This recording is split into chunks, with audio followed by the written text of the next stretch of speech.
Can you hear me now? Good. Hi, my name is AmberCyprian. Welcome to episode 40 of Never Before Seen. Heck Windows updates. Thank you so much. I am your host tonight, and this month is going to mark our 2-year anniversary of Never Before Seen.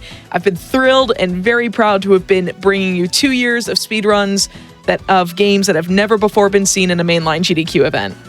While I have you here, folks, I would like to also announce that this month will be the final month of new episodes for Never Before Seen, as November 30th will be our final episode of the show. And I do hope that if you have watched the show for the last 2 years, thank you so much. And I hope that you'll join me in January of 2023 in this very same time slot for every other Wednesday night at 10 p.m. Eastern Time for what will be my new show, Passion Project.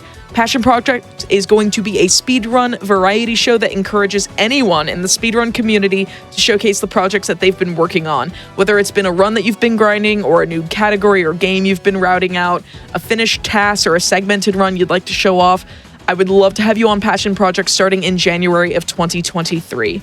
And also, one quick announcement, if you do want to follow what Games Done Quick is up to at large, use ! Links in Twitch chat for all things GDQ.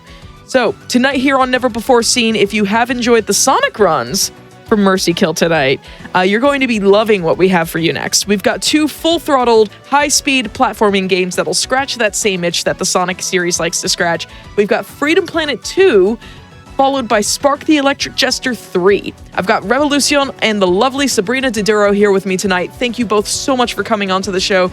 How are you doing? Yo, what's up, Amber? What's up, Sabrina?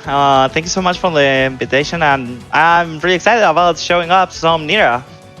Hello, I am the producer of the Freedom Planet series, and I am very honored to be on board here tonight.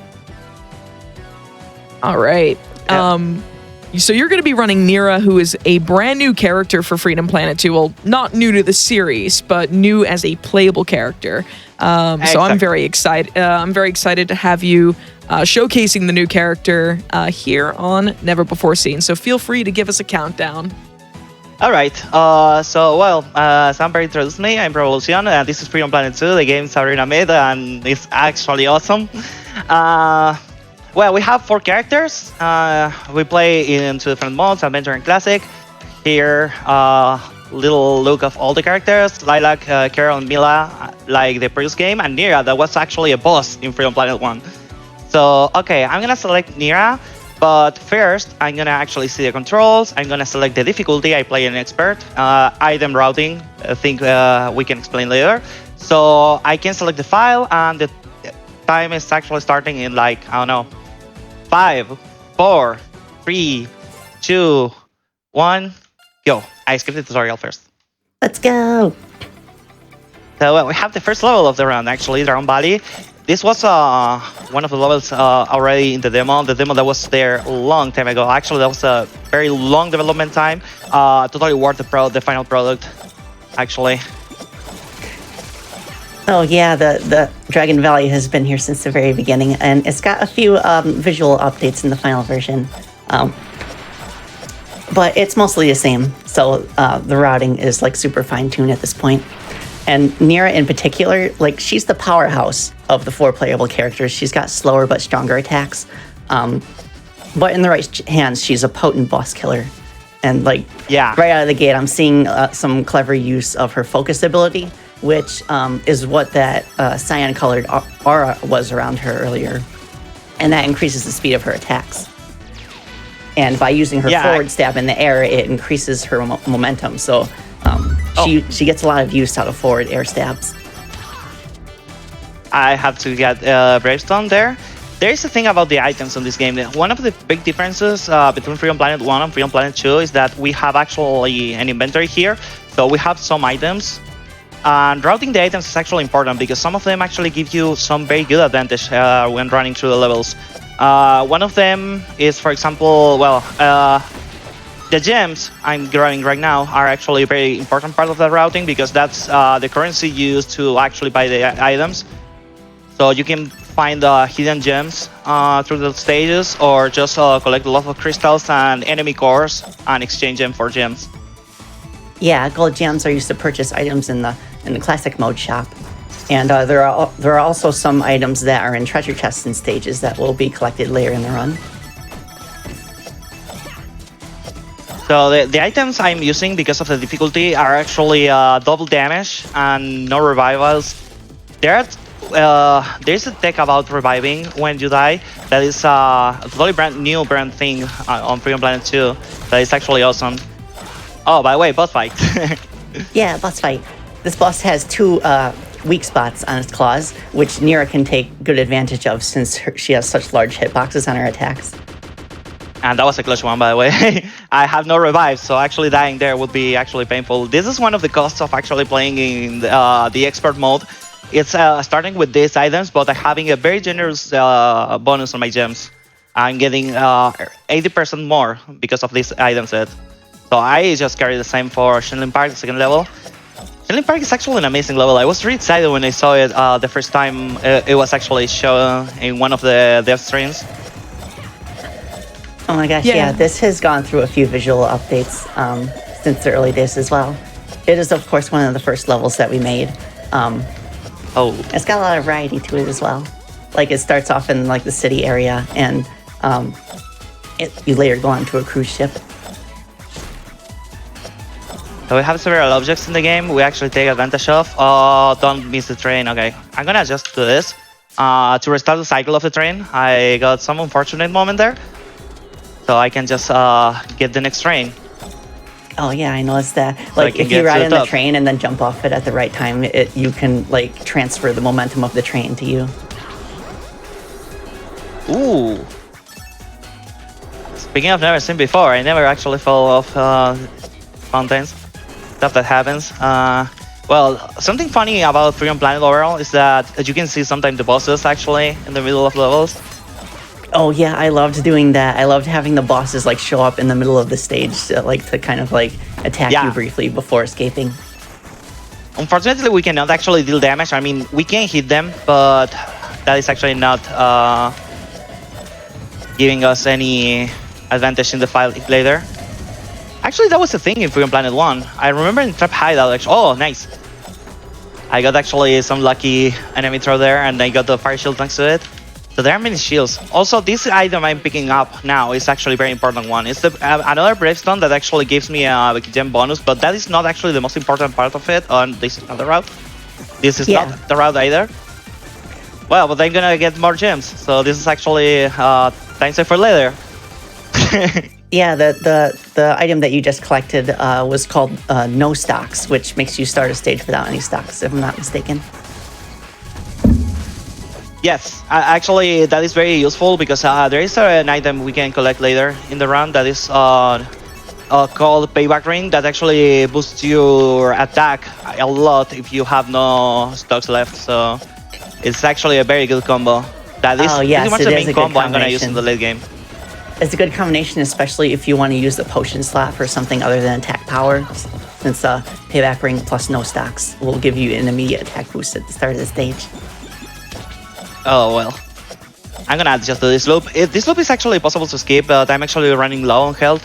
This the consequences of playing in expert is like you have to actually take a lot of care of your health because, well, double damage is actually a brutal item. It's the first one I get rid of as soon as I can.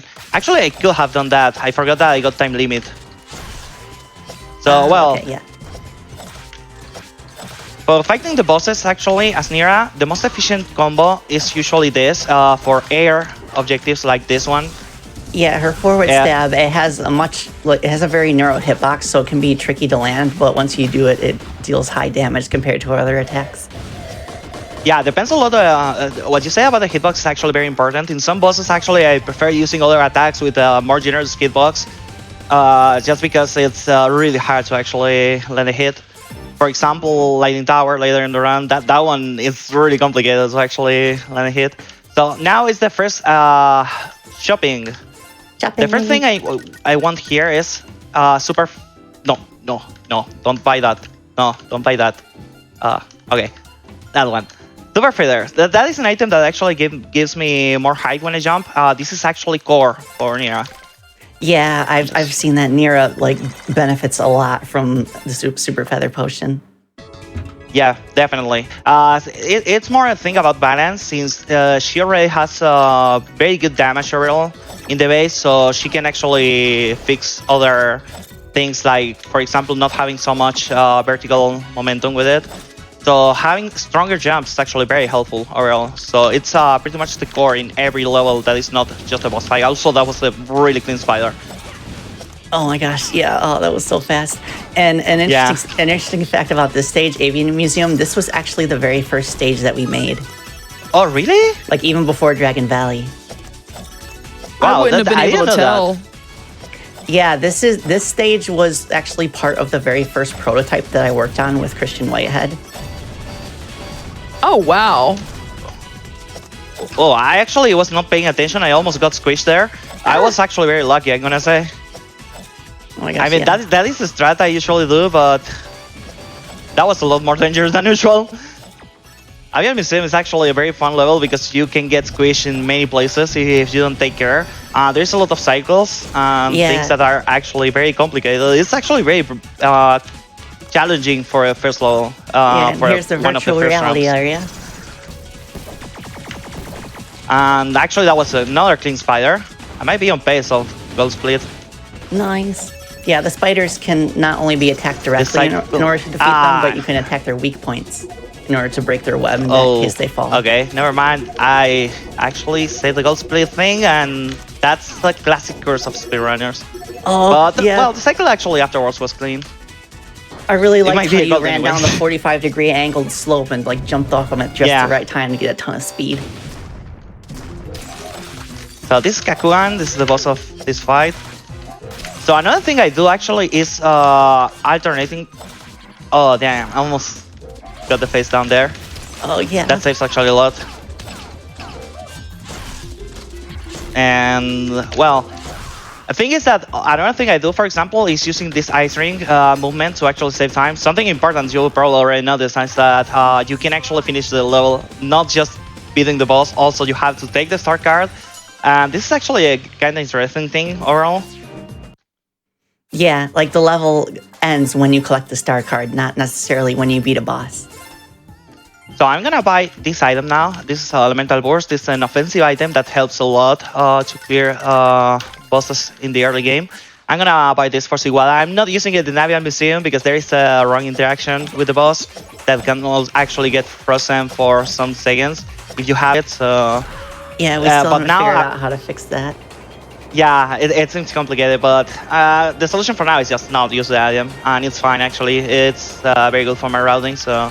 Yeah, so basically what Elemental Burst does is it adds a sort of lingering poison effect to enemies that you hit, and that really stacks up against enemies with high HP, like bosses.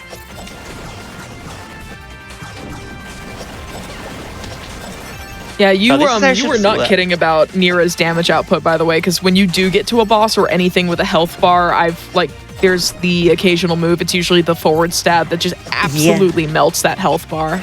Yeah, and just wait until she gets attack boosters like the aforementioned no stocks plus payback ring buff, and as well as the attack up potion later on.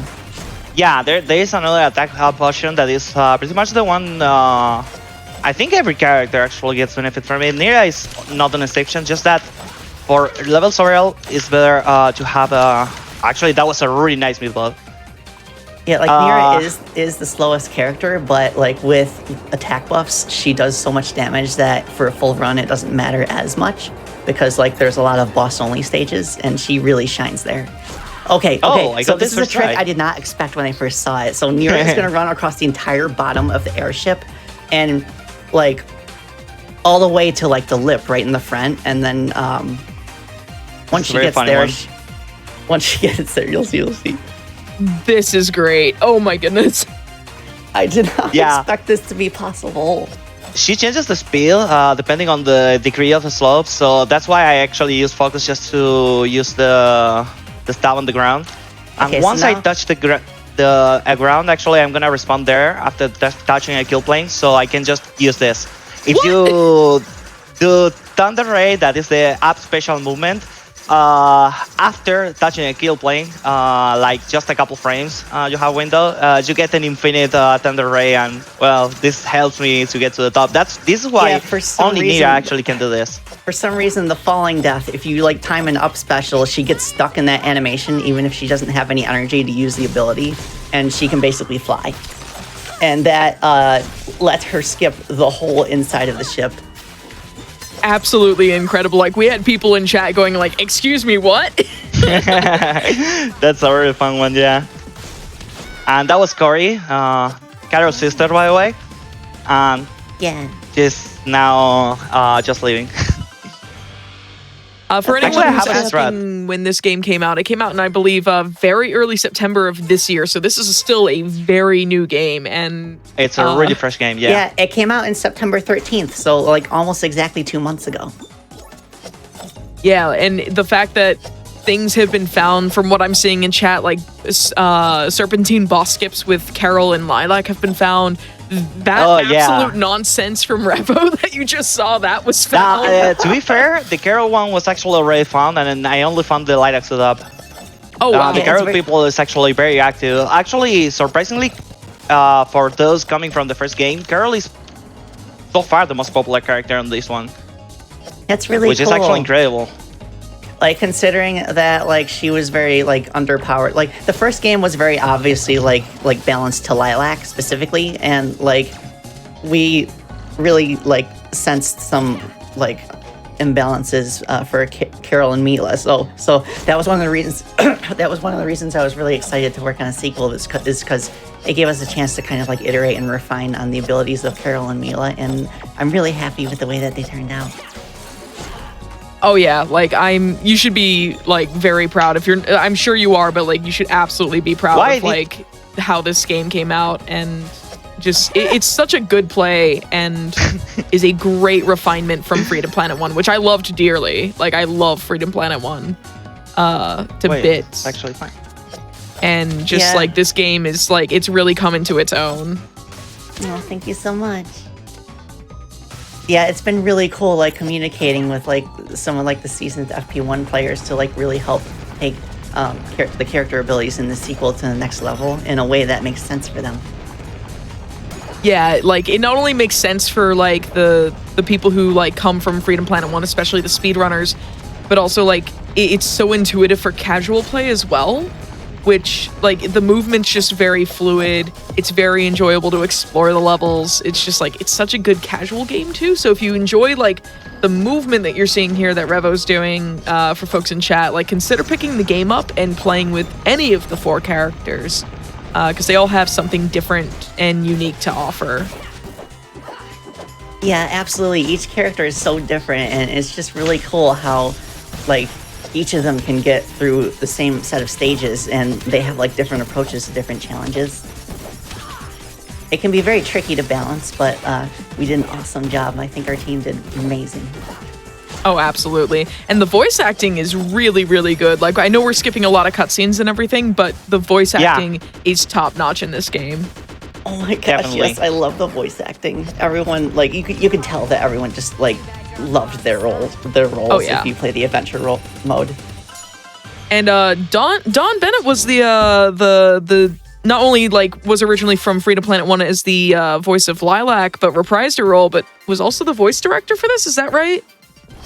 Or- She was the associate producer. The voice Yes. director was Alejandro Oh. Saab, also known as Okay. Kagi, also known as Sayu. Okay, yes. So,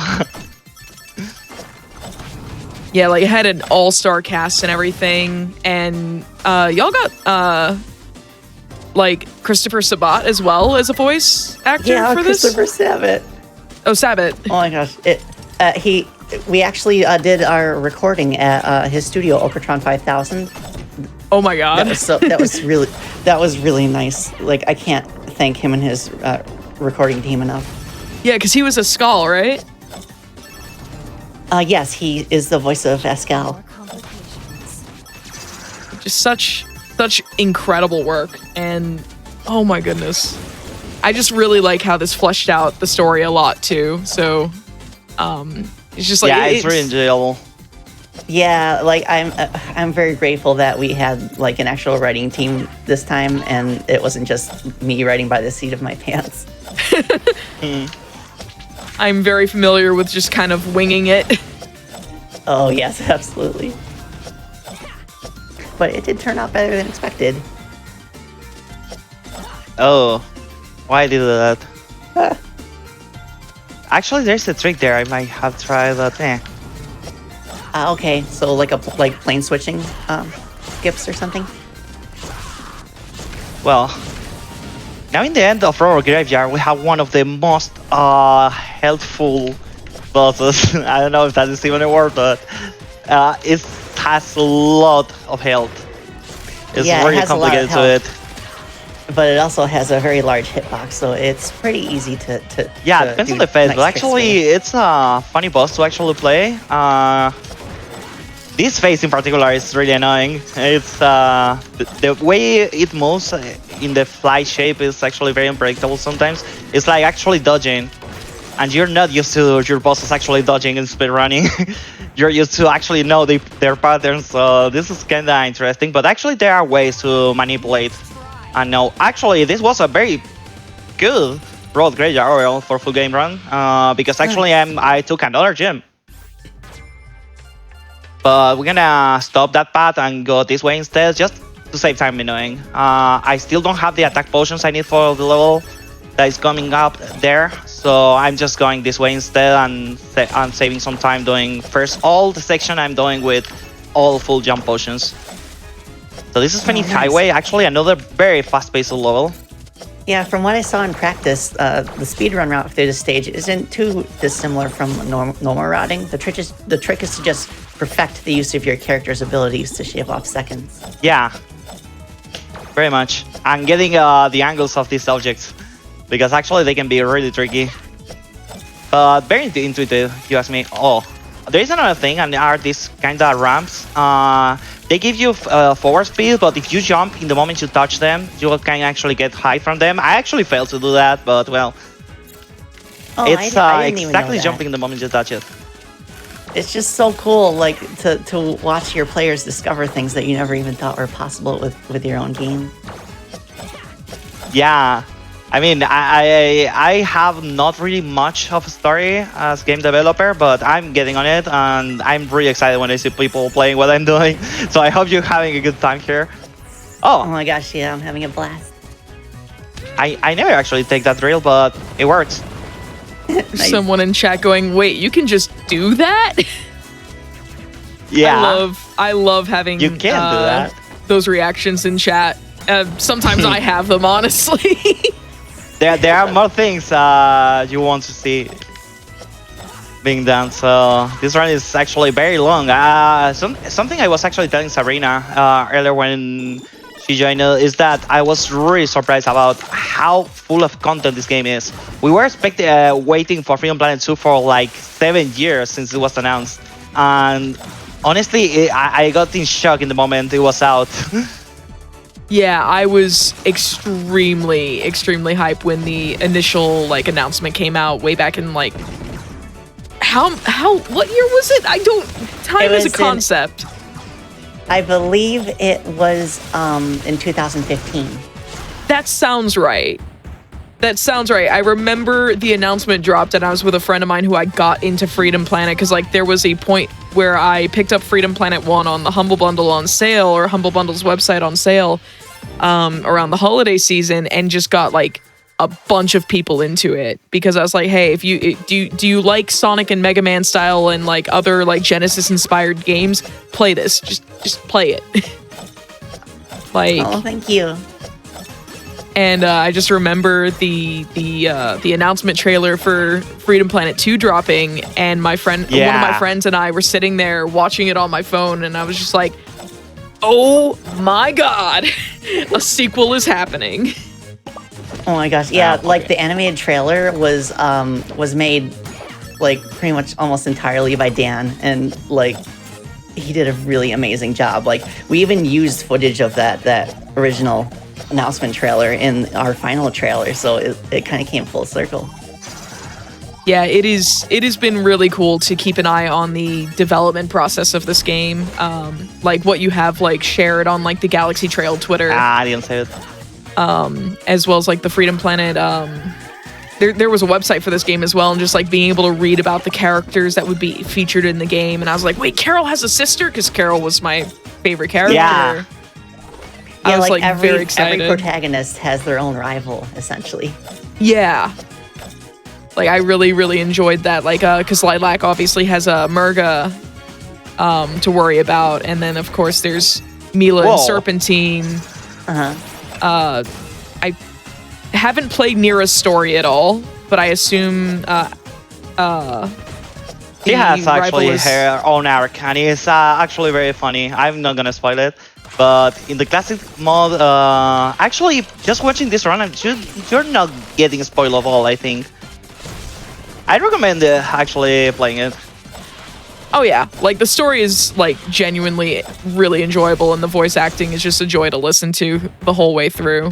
And like roaming around the adventure fields, it just like it brought me back to like I just wanted to talk to all the characters to see what the dialogue was, and it brought me back to playing Sonic Adventure, which Sonic Adventure was on earlier on Mercy Kill, and it's like one of the Sonic titles I haven't picked up as a speedrun, and I don't want to because I still enjoy running around talking to all the NPCs as the story progresses.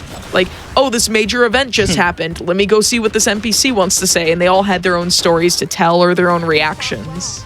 Yeah, I love how their dialogue like changes based on where you are in the story. And Yeah. like I really enjoyed that Sonic Adventure run earlier. Like Sonic Adventure was my jam growing up, and I'm so glad that like I could be part of a game where we could kind of do like a similar like adventure field hub thing. Yeah. And to do it in 2D, like it actually worked way better than I would have expected to in 2D, while still maintaining like the individual platformer levels and everything. Yeah, I'm so happy how it turned out. Oh.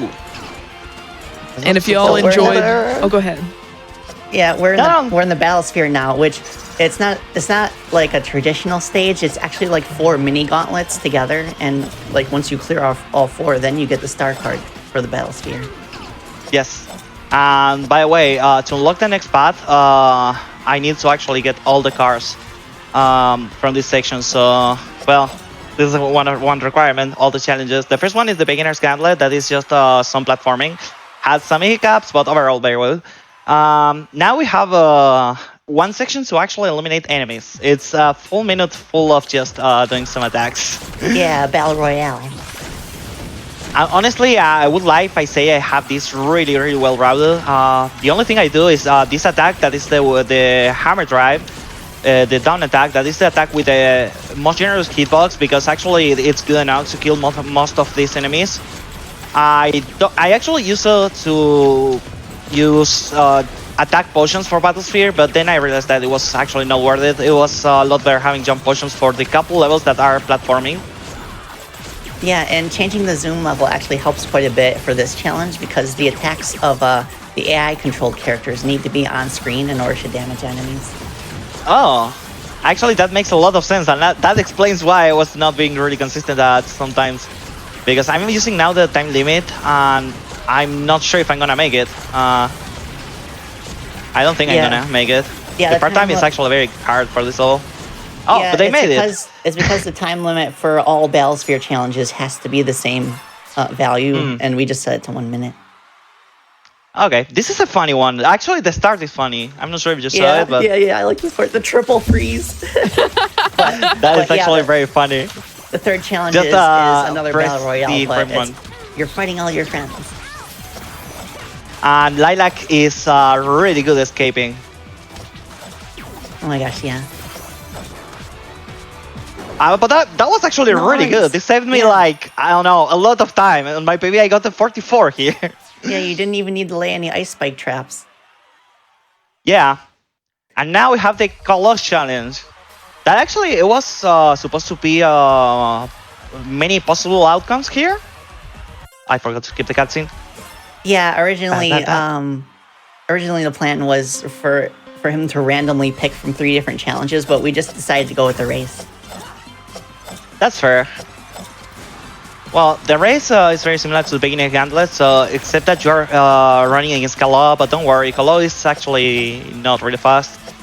So even Nira can easily beat him up. So, but Kalo is quite a very interesting character actually. Oh, Had a lot of fun. With reminds Kalo me of Lines Captain his Quark. performance too. Like, Yeah, so he does. I've heard This that before. this whole segment reminds me of like Annihilation Nation from Ratchet and Clank Yes! 3. Yes, and exactly.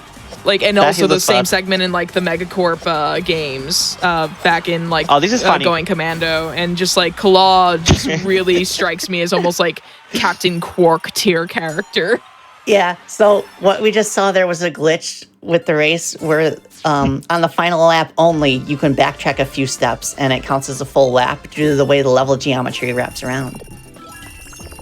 Yeah, I noticed. I was like, that bar doesn't look right. Is that accurate? Yeah. That is funny. So we have now a boss battle, so that's why I'm actually buying and setting up the... Oh, I forgot Shade Armory. Okay, hold on. I'm gonna be back to my other... I forgot completely about Shade Armory existing. This is funny. Ah, okay. I thought I was actually clearing up to snowfields. Something actually was weird. Okay, but this is actually a very fun level. Actually, how I could forget it? It has one of the best tracks, definitely. Yeah, I really Shade love Armory. this. Shade Armory has turned out to be like the absolute fan favorite of this game. It's basically a big callback to the original Freedom Planet, and like the song is even a remix of Thermal Bass's song from the first. Yeah, that's... I really love Thermal Bass theme, so this Thermal is Base epic 1 for me. was like my favorite stage song in Freedom Planet, and I love Oh, it's so I like good. with like my favorite boss theme was Prince Dale's boss theme Yeah, in Freedom I Planet love 1. Oh, Prince Dale's yeah. boss theme. Like the OST for both games goes so hard, and like huge shout outs to Woofle for like Yeah, definitely. the amazing Yeah. The music of this OSTs. game is amazing. Yeah, throughout like pretty much both Freedom Planet games, like the soundtrack was primarily like a collaboration between myself providing the melodies and Woofle providing like everything else with like the instrumentation and everything. And we get like a few like guest composers as well in some of the songs. Like, you all have done incredible like music here. Like, it's good to listen to, not even like with the context of the game. It's just good music. Yeah, and what's Yeah, really same for Freedom interesting Planet about 1. Freedom Planet 2 in particular, like Freedom Planet 2's soundtrack, is because of the game's 7-year dev cycle, like you can hear like the style shift over the years. And like it caused like it pretty much accidentally caused the soundtrack to have like a much larger variety than it otherwise would. Yeah, like, because I remember some of the demo tracks, like, for Dragon Valley for this game, rather than Freedom Planet 1. I've also heard some of the unused tracks for, like, some of the beta tracks for some of the Freedom Planet 1 levels. Like, Aqua Tunnel, I think, had a beta track in Dragon Valley, and what's the second major level? Brain is, like, not working with the name. Oh, Relic Maze? Really nice. Relic Maze, yes. Like, those were all really interesting, but the final produced versions were definitely, like, their finest forms. And I can only imagine, like, the iterations some of these tracks went through as well. Oh, absolutely. I'm really excited to have time to finally work on the OST for Freedom Planet 2. Because like I want to do I want to do something similar to the first game's OST, where we include a bunch of like beta tracks of all the songs and stuff.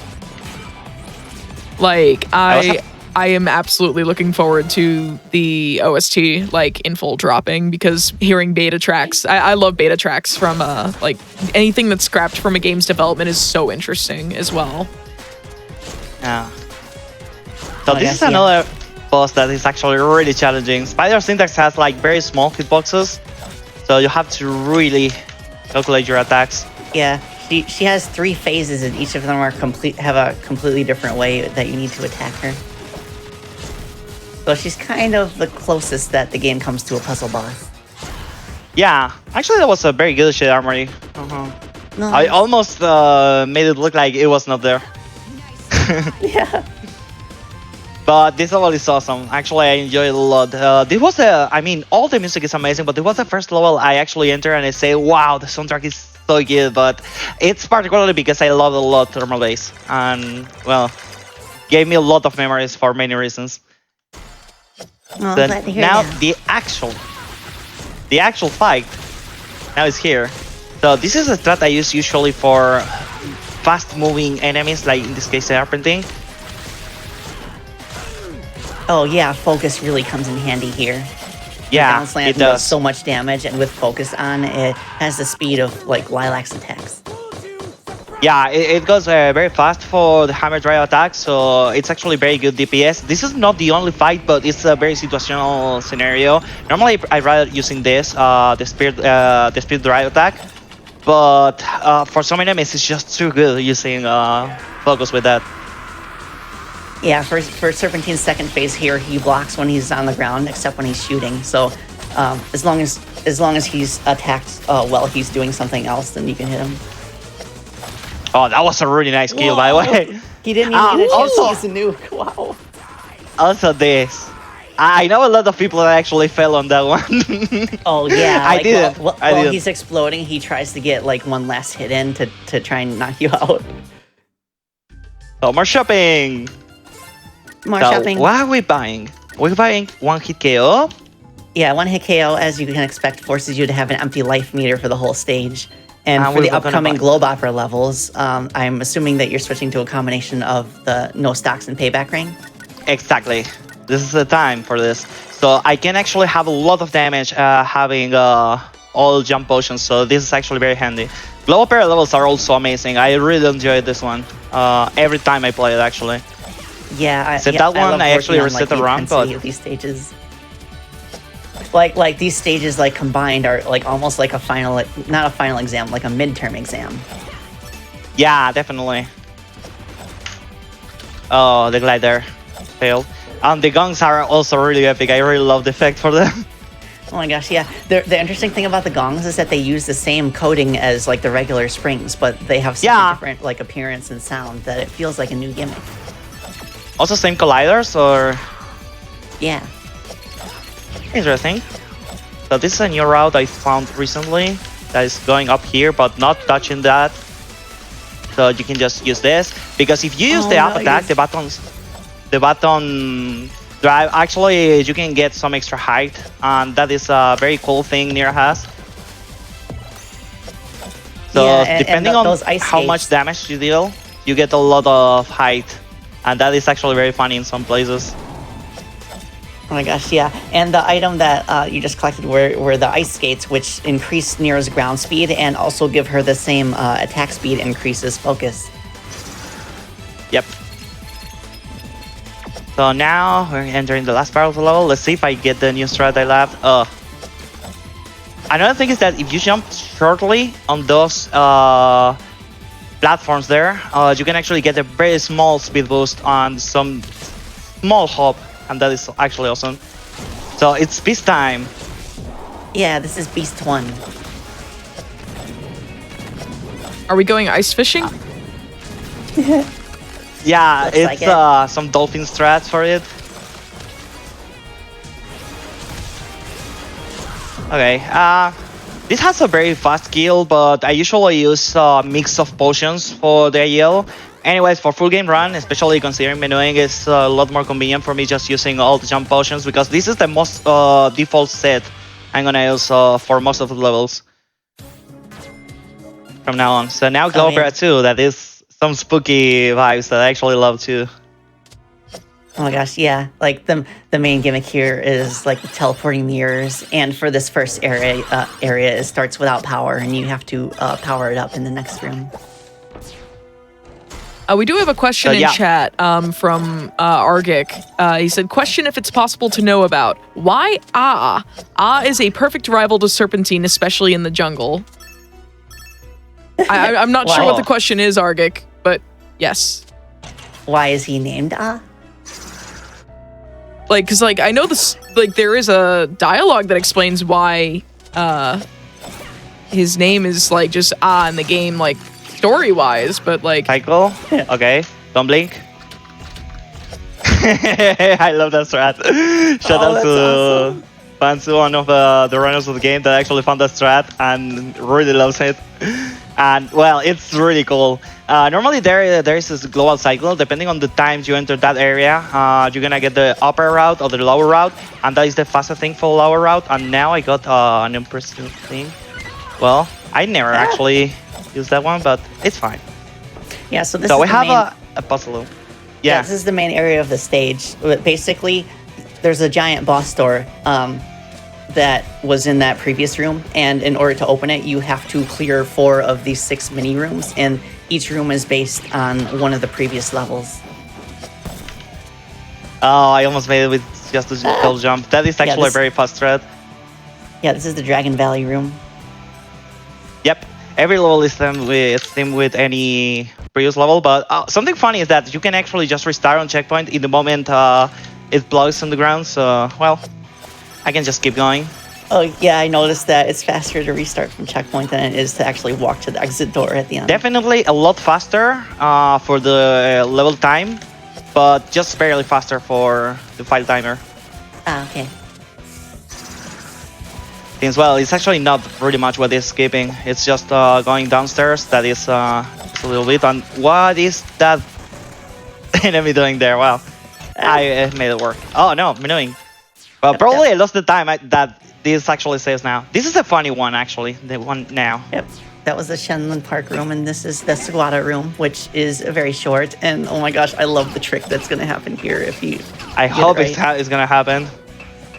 Yeah, it happens. Yes, you goaded the enemy into shooting the block into Nira, and it kind of just clips her through the wall. It's so clever. Yeah, actually, what makes I'm gonna have to do this again. Okay. Yeah, this is the Phoenix Highway room. Okay, I managed to actually get it anyway, which is very good. Nice. So what actually makes you clip is why did you do that? Okay, what makes you clip is actually getting the block being pushed while you're in the middle. So actually, the other characters are using that in Siwada. I'm not because that was really clutch. I'm not because I don't play that part of Siwada as you saw. I just skip all the level. Right. But actually, there is a mid-level skip inside the ship doing that. And now the boss door is open. Up next is Beast 2. It's Beast 2. We have a Electric lot of Boogaloo. Yeah, Yes. exactly. So this bird actually dashes, and you can hit it while it's dashing. Yeah, the stacked damage, like the combo with the Ice Lasso, it's so good. Yep. It's actually something funny that you can actually throw the Ice Lasso and still cancels the animation of the first attack of the Speed Drive, so it's actually a nice combination. Oh, I actually damaged it with the orb. Because another interesting thing about this Freedom Planet and also Freedom Planet 1 is that enemies and objects can actually damage themselves. So you can actually... Oh, okay, last hit. Yeah, you can actually make all its own attacks hit the boss in this case. Yeah, like the the important big thing is actually explosion effects detonating can them. damage enemies as well as players, and it doesn't matter who created the big explosion. So now we have found we're making a third item set that is the same set but with attack potions because we have a full boss fight now. You saw Beast 1, Beast 2, and now Beast 3. Yeah, Lion Boss. But yeah, in boss only stages, like Nira really benefits from like full attack buffs. Oh, I didn't get the 15-second skill. But I got 18, that is not that bad. Actually, I can kill it when it's in the top. I think I got that on my PB. Yeah, and of course that's not the only boss here. All 3 beast mechs combine Power Ranger style into the BFF 2000. The BFF 2000, that is actually a really funny fight. Yeah. Not only here. That's all I'm gonna say for now.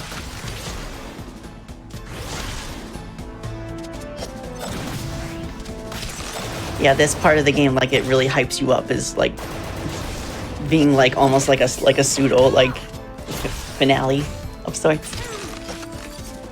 And then, Well, 43 is not bad.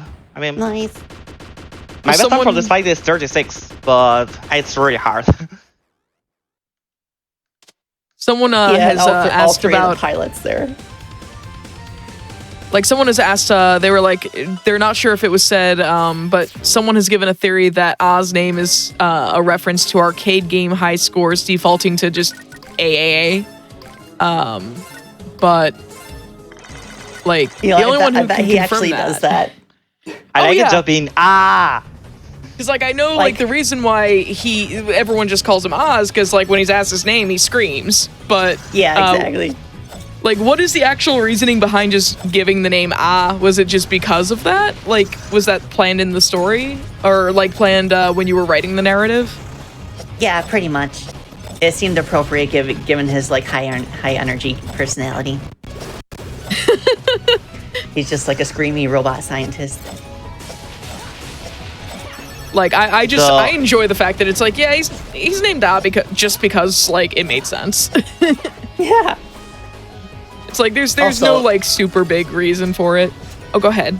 Yeah, pretty much. But also, so for Palace Courtyard, he equips the one-hit KO potion, which will come in handy for the boss here, because beating the boss of this stage is optional. Like you're actually like a first-time player is actually like intended to lose it, so it's actually faster to just lose. So by equipping one-hit KO Okay. and arriving in the boss arena with 1 hit to go and 0 stocks, it just makes it go faster. But it's also so scary when you're not there yet and you still have to beat the boss. Yeah, I'm gonna have to be careful. Oh no, getting 2 cycles is actually very bad. Okay, Okay. I just have to dodge everything, I guess, but that was not very good. To actually take advantage of this item, it's important to actually kill this boss in 1 cycle, but I was not quite close. So now I'm just running here, and let's hope this doesn't fail. Oh, I did fail. How? Okay. I don't Well, know how you didn't actually- die. Actually, that was intended. If I actually get hit by that flame and I enter the cutscene now, I skip what I'm gonna do now. That is actually the old strat. That is just letting Merga kill me. Yep, here we go. That's just faster Yeah. than beating her. But well, so reaching the half of the game. Now it's time for Total Gate. I'm not sure if we keep going. We can keep going if you'd like. It is up to you. This if is you'd like 2 to take minutes. a break now. This is yeah. 2 minutes. Yeah, like in terms of length, most other games of this nature would like end at this like stage length, but this is basically where Freedom Planet 2 cracks its knuckles and says, okay, we're warmed up. Now it's time for the real exercise. Yes. It's like hold my beer. Of course, Title Gate is a bit of a breather stage compared to the previous stages. Yeah, definitely. It's a lot less intense than Globra 1 or 2 that are like very, very challenging actually. Tailgate is has some actually complicated parts in terms of speedrun. Like for example, the next section is like all water, and well, every speed game has like complicated water sections overall. Except Freedom Planet 1. Actually, in Freedom Planet 1, if you were playing as Lilac, going in the water was actually amazing. Oh yeah, absolutely. And she still shines underwater in this game as well, since her Dragon Boost lets her like maintain her speed despite the underwater physics. Yeah. Actually, not gonna lie, Freedom Planet 1 was the first game as a speedrunner I saw, wow, why this game doesn't have more water. It's like, legit, I love the water in that game. Yeah, like we didn't even bother to put like air bubbles in Freedom Planet 2 since the player spends so little time underwater in most of the stages. Well, we'll have more water later anyway, so... Oh yeah, there are some stages that have a lot of water. Yes, there's one in particular. So for now, this is just a breathe, except that, oh, I fell off. Okay, fine, I can actually take this opportunity to heal myself. And this boss is actually a very complicated one. This is a Scroll of Fight boss. This is the girl, Shield Grout. Yeah, so the game has a mechanic where the speed of your attack animations are faster when moving at higher speeds. And the neat thing about this boss fight is that since you're automatically moving at high speed, you just automatically attack faster for the whole fight. Yeah, so basically I cannot use focus at all. If you see, if I press the guard, oh, I can actually use focus. Okay. Yeah. But it's like, it doesn't make any sense at all because I already have the attack speed, so I really don't need focus for this fight. It's when I have the power up. There are power ups there around that if I take those, I actually cannot enter in focus state because the game actually recognizes that I don't need it. That is also interesting. Nice. Oop. And this is a classic actually. I think every single runner of this game actually missed this star card by going too fast, which makes a lot of sense. Yeah, the island so just like comes up on you instantly. So, okay, now it's time for one of the longest levels in the run. That is actually one of my favorites so far because of how the mechanics actually work here. This is Ancestral Forge. This level is actually plenty of mini places where you can use a lot of very unique mechanics. Actually, in Globe Opera 1, I use a couple of those, but here's like a lot more noticeable. Like, and this level, Ancestral Forge, it's probably the most unique normal stage in the game. It's basically like a mini Metroidvania. Normally, it's the longest stage in the game. It has a part time of 15 minutes. And since it has puzzle mechanics, it's not uncommon for a first-time player to need like 20 to 30 minutes to clear it the first time. I took 25 minutes, actually, the first time.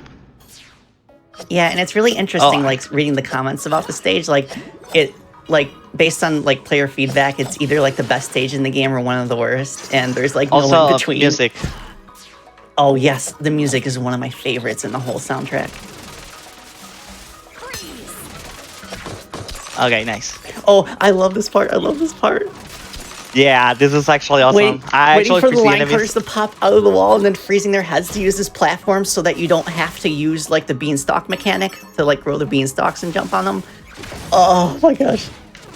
Yeah, this section is actually one of my favorites in the whole game because those are very unique mechanics I rarely use in the run, and it feels really good to use it. Yeah, also, I feel really great. It's just using Nira's powers to their fullest potential. Yeah, actually, that was my feel when I found that strategy. I was really excited about it.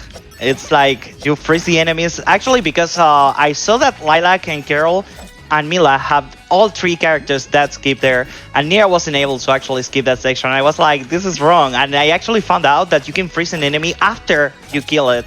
So using the ranged attack and getting the enemy bonking, you were able to freeze it afterwards and use that same enemy as an elevator, and that was like, oh my god, this is so good. I really loved it. It's like the moment I found that out, like I thought of that part in Pirates of the Caribbean where they say that Jack Sparrow's the best pirate they've ever seen, but like this is the best Nira player I've ever seen. Thanks. Well, I'm the only person in the leaderboards right now. I hope some people actually want to learn Nira in some future. There are some other runners actually doing some ILs, but full game runs, I'm, the world record holder just by not having competition at all right now, unfortunately. Yeah, I really like that with like the extra jump power, Nira can just like completely bypass the water room here. Yeah, this one was actually kind of easy to figure out because the Thunder Ray is actually a movement that it's a lot more useful for movement overall than for actual damage. It can be useful for damage in some situations, but definitely I find a lot more use for it just at an extra double jump. Nice. And yeah, like an interesting thing about like Nira in general is that like back when there was only a demo of the game, like the very first demo, she didn't have her focus move, and like we noticed that as soon as we added that ability to her where she can increase her own attack speed, like there were a whole lot more players interested in learning how to speedrun her. Yeah, actually I didn't get Nira in the first demo. I took her like, I'm not sure about which one, but one in the very middle when she already had focus, and I was actually really excited when I did the Drown Valley run with the Nira that already had focus. That was like, I was impressed. I was not really expecting Nira to be so good. It felt really good for me in that moment. So, well, Yeah. here I am. That's awesome. Yeah, I'm so glad Mira made it into the game. Like, she originally wasn't planned to be a playable character, but like we collaborated with Tyson Tan on the redesigns of the characters for the sequel. And as soon as I saw his redesign for Nira, like I just knew she had to be playable. And like, she holds a special place in my heart because of the 4 characters. Like, she is the one that like I was the most involved with her creation. Her sense of humor is kind of very particular, definitely. Oh my gosh, I love how deadpan she is in the Yeah. cutscenes too. She's like the straight woman of the group. Yeah, because you have Mila's an absolute goof in this in the story, and just like Nira is a great foil to like the just kind of like silly sort of attitude that both Mila and even to a degree Carol can have. Yeah, absolutely. She's like completely serious about her mission. Oh yeah, And like she has an interesting contrast to Torque from the first game. They're both like supporting supporting leaders of like Lilac, Carol, and Mila, but like Torque is like very friendly and outgoing, and Nira is just like super serious and like strict.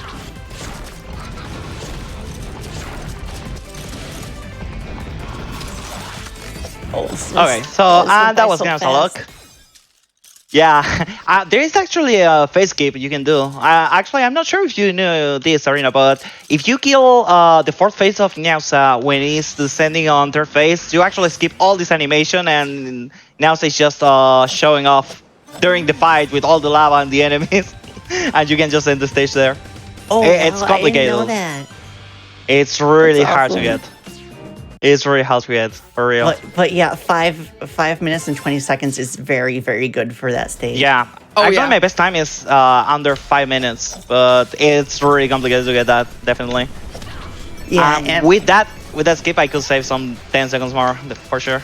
yeah, and now we're at Magma Starscape, which is deliberately the polar opposite of Ancestral Forge. It's very open and speedy.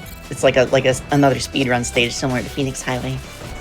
Yeah, Like, it's we definitely wanted to give players a break from puzzling after Ancestral Forge and let them go fast. yeah. And I also really love the music in this stage. Yeah, Like, the music is Wolf and I just went full Mega Man X with it. yeah, it has big Mega Man vibes here for Mega Man, like the X series here. definitely.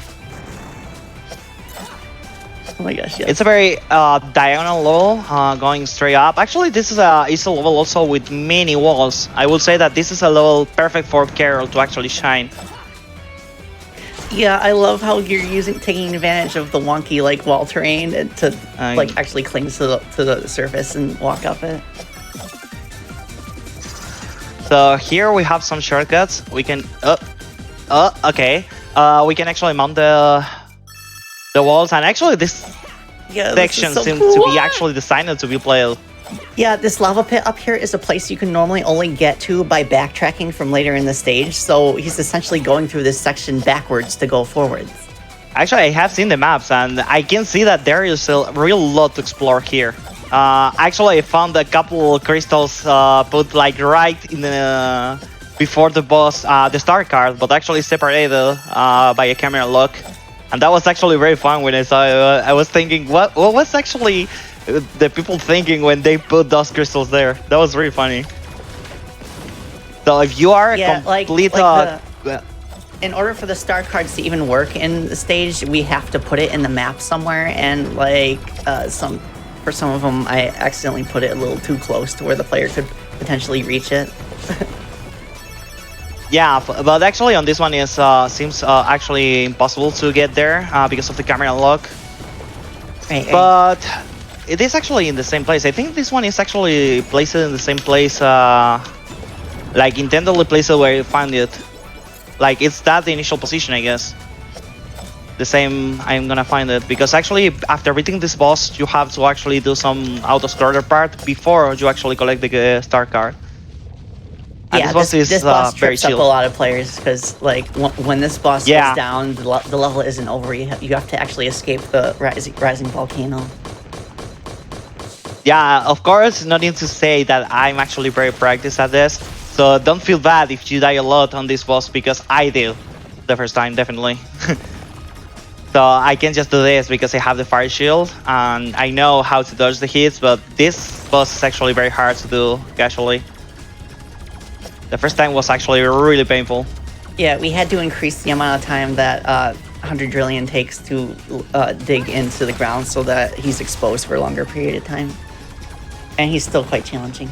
Yeah, like a lot of the bosses were very challenging for me.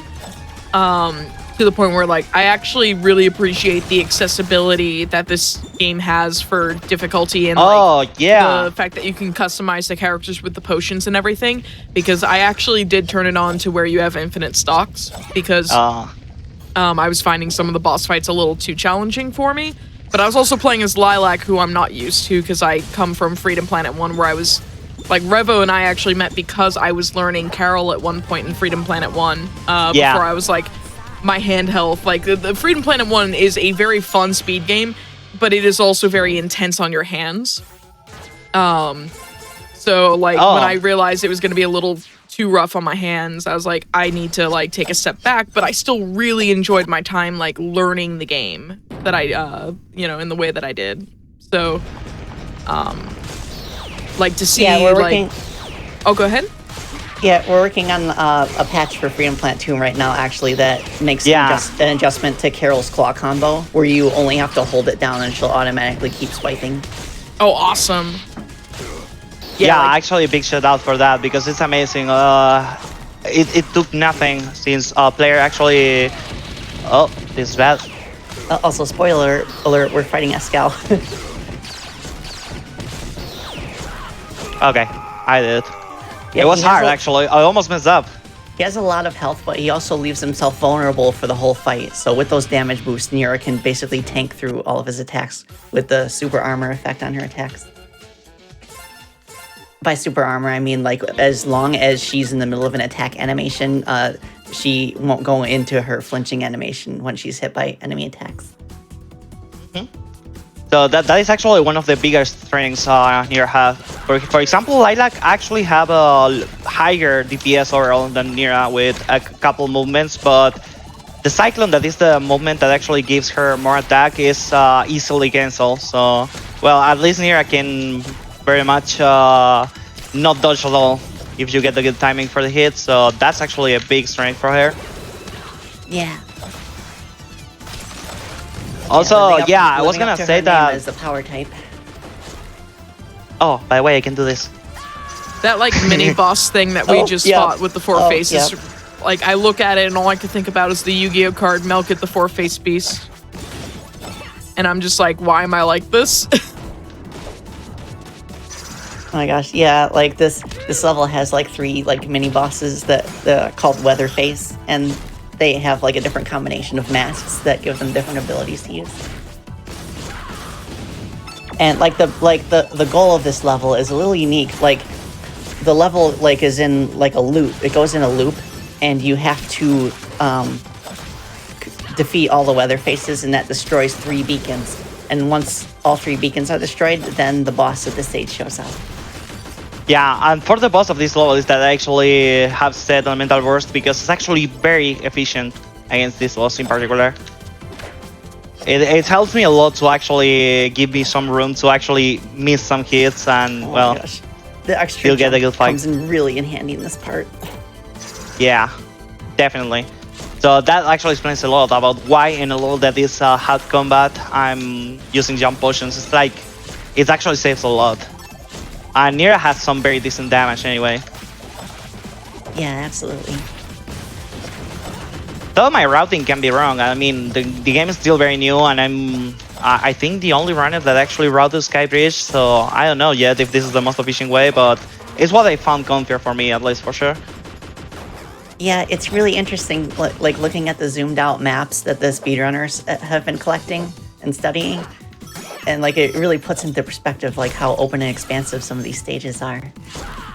Oops, let's gonna do this. Oops. Okay, I fixed it. not that way. Yeah, ceiling mounts are actually a very funny thing. It actually happened already in FP1. Anyways, on this game is a lot less likely than it was in Freedom Planet 1. In Freedom Planet 1 actually was a very used mechanic overall because it was really easy to actually build speed from ceiling slopes. Yeah, Freedom Planet 1, the level design in that game was actually specifically built around like the ceiling clings. I had a lot of fun actually leveling threads with ceilings there. So, well, here's the boss. Here's the boss. Have you missed Captain Kelao? Well, I certainly didn't. This calls for a boss duel. Yeah, the character of Captain Kelao is actually very funny. Oh my gosh, yeah. I appreciate Donkey Kong's up B there. Yeah, he's kind of like he fights kind of like a mix between like Captain Falcon and Donkey Kong. Yeah, like that's the big vibes I was getting. Like Captain Falcon, Donkey Kong with the personality of Captain Cork. Oh my gosh, yeah, exactly. And for so, well, there's a mechanic. Oh yeah, go ahead. Yeah, for his second phase, he takes damage a bit differently. Just a little bit of damage will shave off half a petal of his life, and that actually makes the elemental burst effect way more useful than other bosses. Yeah, exactly. We changed the way that Captain Cloud takes damage for this phase because he's flying around so much that it makes it much harder to chain multiple hits like you can with other bosses. So that's why Elemental Boost actually comes really handy, because every single hit, no matter what damage you deal, is gonna take down half of a bar. So Elemental Burst can do that job if you actually miss a lot. So now heading to Lightning Tower. Yeah, this is another puzzly stage, but it's also unique in that it's completely vertical. Yep. And like actually, some Lilac Runner told me that I was envious about how easily Nira can just use double jump. So she's probably the fastest to build vertical speed, but... Yeah, I imagine Carol does really well because of her wall jumping too. Oh, yeah, but anyway, for the speedrun, Carol definitely uses the power-up start here, so she starts with bike, and that actually simplifies a lot this stage in particular. Nice.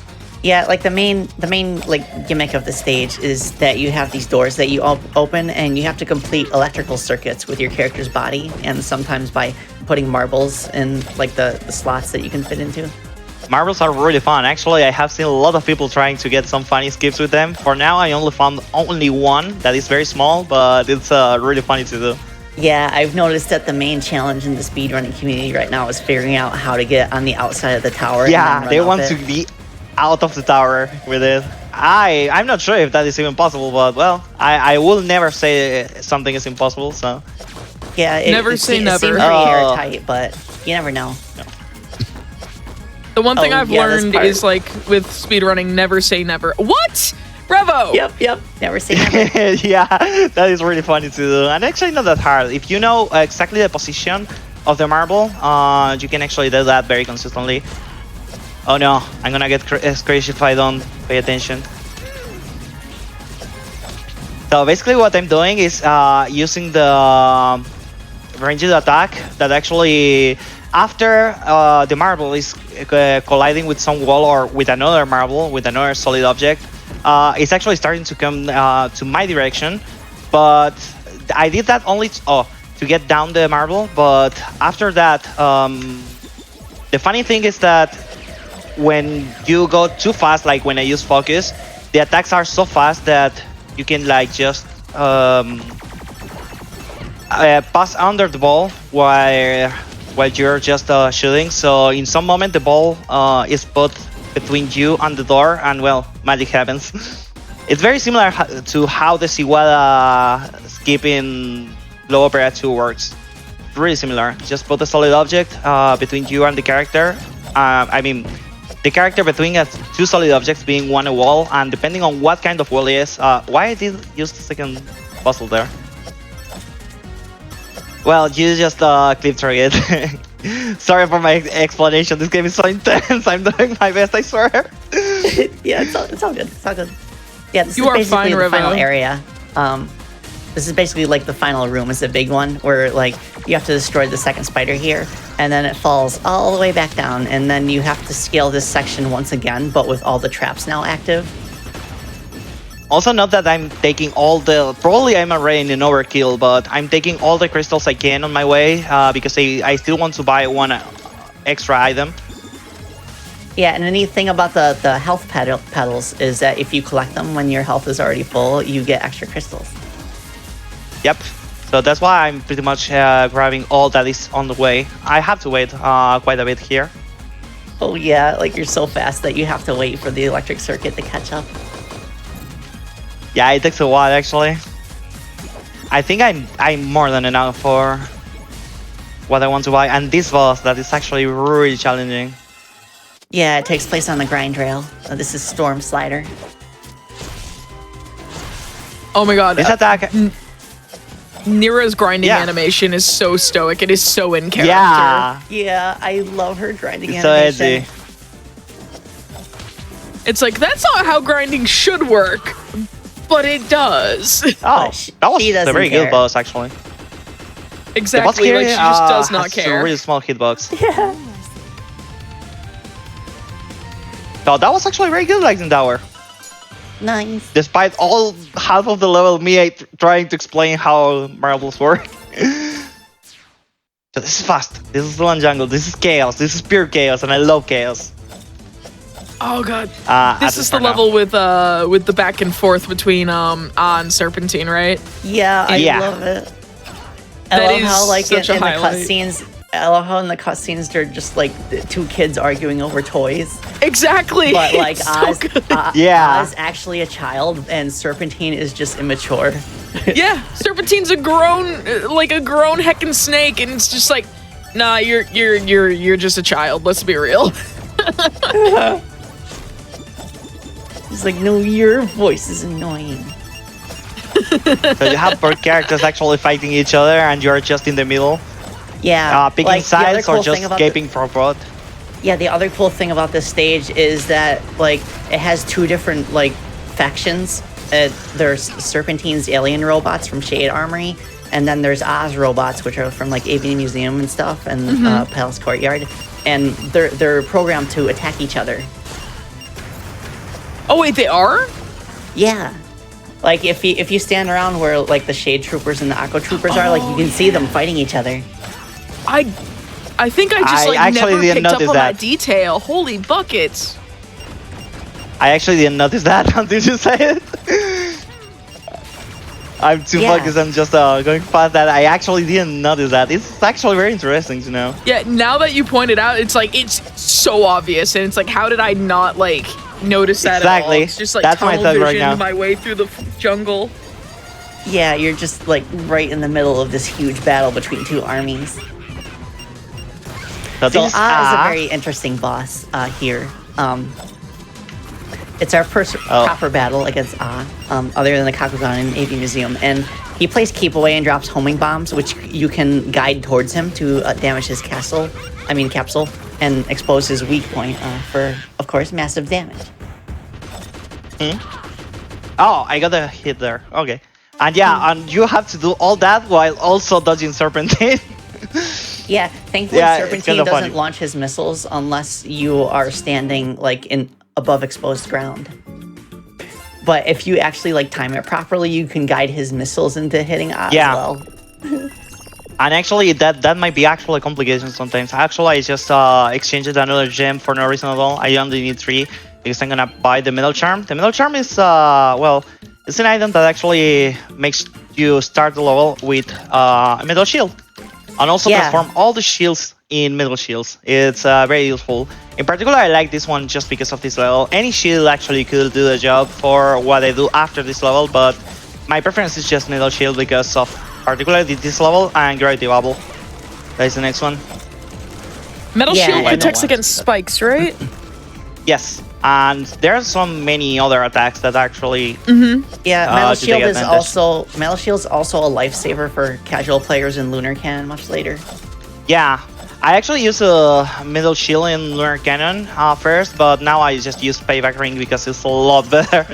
I saved like 15 seconds since I switched to Payback Ring. Oh, that's awesome. I actually really Oh, love defense how of- the shields in this game turn into like fairy familiars that follow you rather than like traditional shields. like the first game.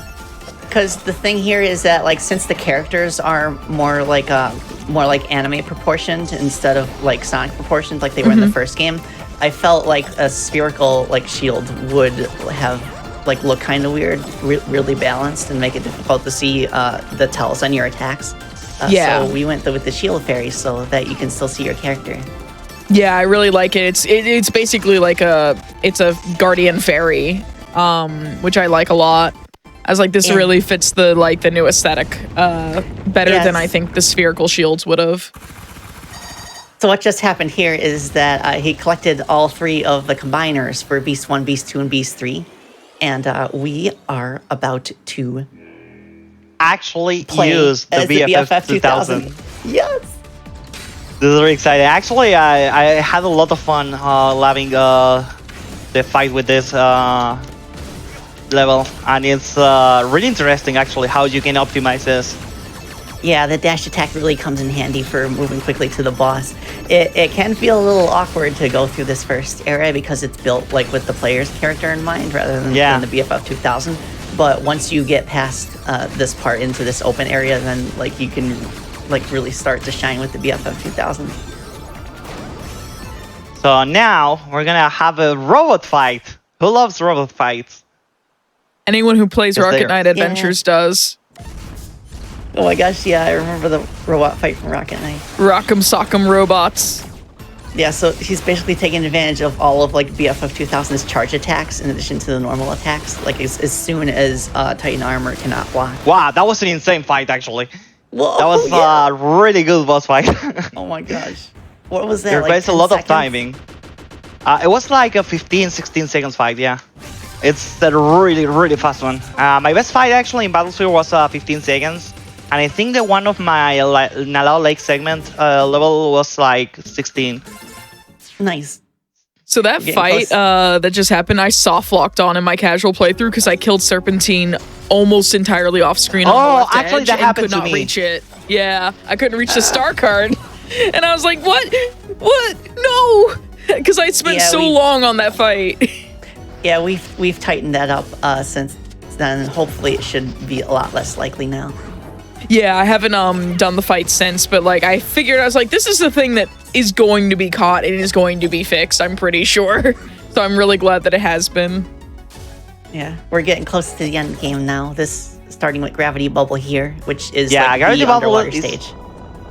Is the end of the Act 2. As you might have noticed, the first act actually finished with the story split in 3 parts, and now we have another end of this. So this will be an equal to Global Opera, pretty much, except that this is introducing the actual end of the game. So here, actually mounting and going this way is faster for Nia just because of the angle of the slopes. For the other characters, probably it's faster just going upwards there, but well, Nia doesn't really go much fast. On this level, actually, the strat is pretty much embrace walls and try to ride as much as you can. But in some sections, actually, you can kinda move fast in the water. It depends. So, well, this level is like entirely water, but there are some segments with actual no water. Like there's these dry bubbles here, like where you can not only get oxygen, but be able to move around normally. This is another level that actually killed me a lot when I play casually. Now I can actually even die, but fortunately I don't have no stocks now, so if I die I can just revive. That is the mechanic I haven't... Oh yeah, sorry, I actually showed that in Palace Courtyard. Yeah. Yeah, the jet streams are a good opportunity to pick up speed while swimming. Ah, come here. The funny cycle. Okay, good. This puzzle is actually global cycle based, so it depends on how you perform the level to actually get there. Oh, we got the nice height. I love that. Nice. This is a lot of climbing. Actually, it's not recommended overall to just attack because of the animation after attacking that is actually locking the movement. But if you keep chaining attacks, that's not an issue at all. So this bubble things, I'm not sure what it is, work the same way as Iguala blocks. You can push them, hitting them based on your speed and how much distance you are, I think. Yeah, they share a similar code base as the key blocks in Airship Sagrada. I wonder if there is any near wall I can use to my favor. Yeah, as far as I can remember, there isn't much like clipping around you can do here. It's just like swimming as fast as possible.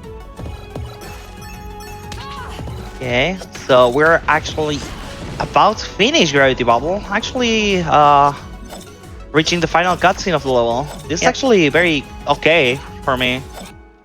Climactic moment where Bakunawa rises from the ocean depths, and the rest of the stage is spent running from its laser beam. This is the end of the world part of the game.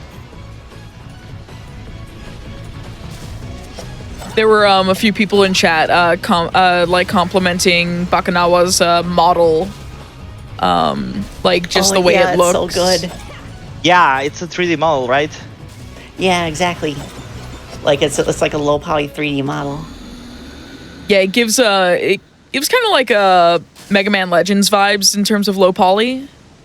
It's like it's really nice. Yeah, I'm so glad with how it turned out. Like honestly, the whole package here with this game, like aesthetics, music, story, like gameplay mechanics, and the fact that you can like really customize the characters, like versatility, depending on what items and potions you use. It's just like, it's such a really good platformer. Yeah, I'm so proud of our team. So now Bakunawa Chase is actually a kinda similar to the shmup in Free on Planet 1, but except that actually killing enemies is giving you an advantage. You get a speed boost every single time you kill something, so it's actually worth it trying. There is an issue with the boss, but I heard that actually was already fixed, and I was really happy to hear that. So totally looking forward for the next version. Yeah. Yeah, like there was a problem with the boss where like if you attacked it like too early, then it became like completely immune to damage for some reason. Yeah, so funny story about that is that first I thought that actually it was a consistent thing, and I didn't realize what was the cause, because for me as a speedrunner, I naturally enter every single time hitting as soon as possible. I didn't think that it was actually that the problem. So yeah. Now it's fixed, so I actually saw how Yuki was saving like 6-7 seconds only because of the new change, so totally looking forward for it. Oh, that's awesome. Got a 144, that is actually really fast for this level. I think the fastest time until this fix is like 150, I think it was Punchy. Oh wow. Yeah, you have to pretty much like hit every enemy and mine that you possibly can in order to get enough speed boosts for that. Probably. I mean, not sure if everything, but a lot for sure. I used to play this very aggressive, and my best time is doing rounds because I never tried this level alone. It's 152. It's actually very close. So sure, I kill a couple more. This boss is pretty unique. Like its body parts could be individually attacked and destroyed, but it's faster to ignore the parts and go directly for the center body. The other thing, the other thing that we fixed for the next version is that your shots will always hit the boss. Like right now during some of its attack animations. Yeah, sometimes they're just ignoring. Yeah. Oh, that explains a lot about why it saved so much time actually, because I can tell it's a couple seconds, but 6 was like way too much, and I doubt actually it was a 150. Probably it was more like a 155 or something, and saved even more time because of this. The 156 is very solid for this version. I totally take it. Definitely.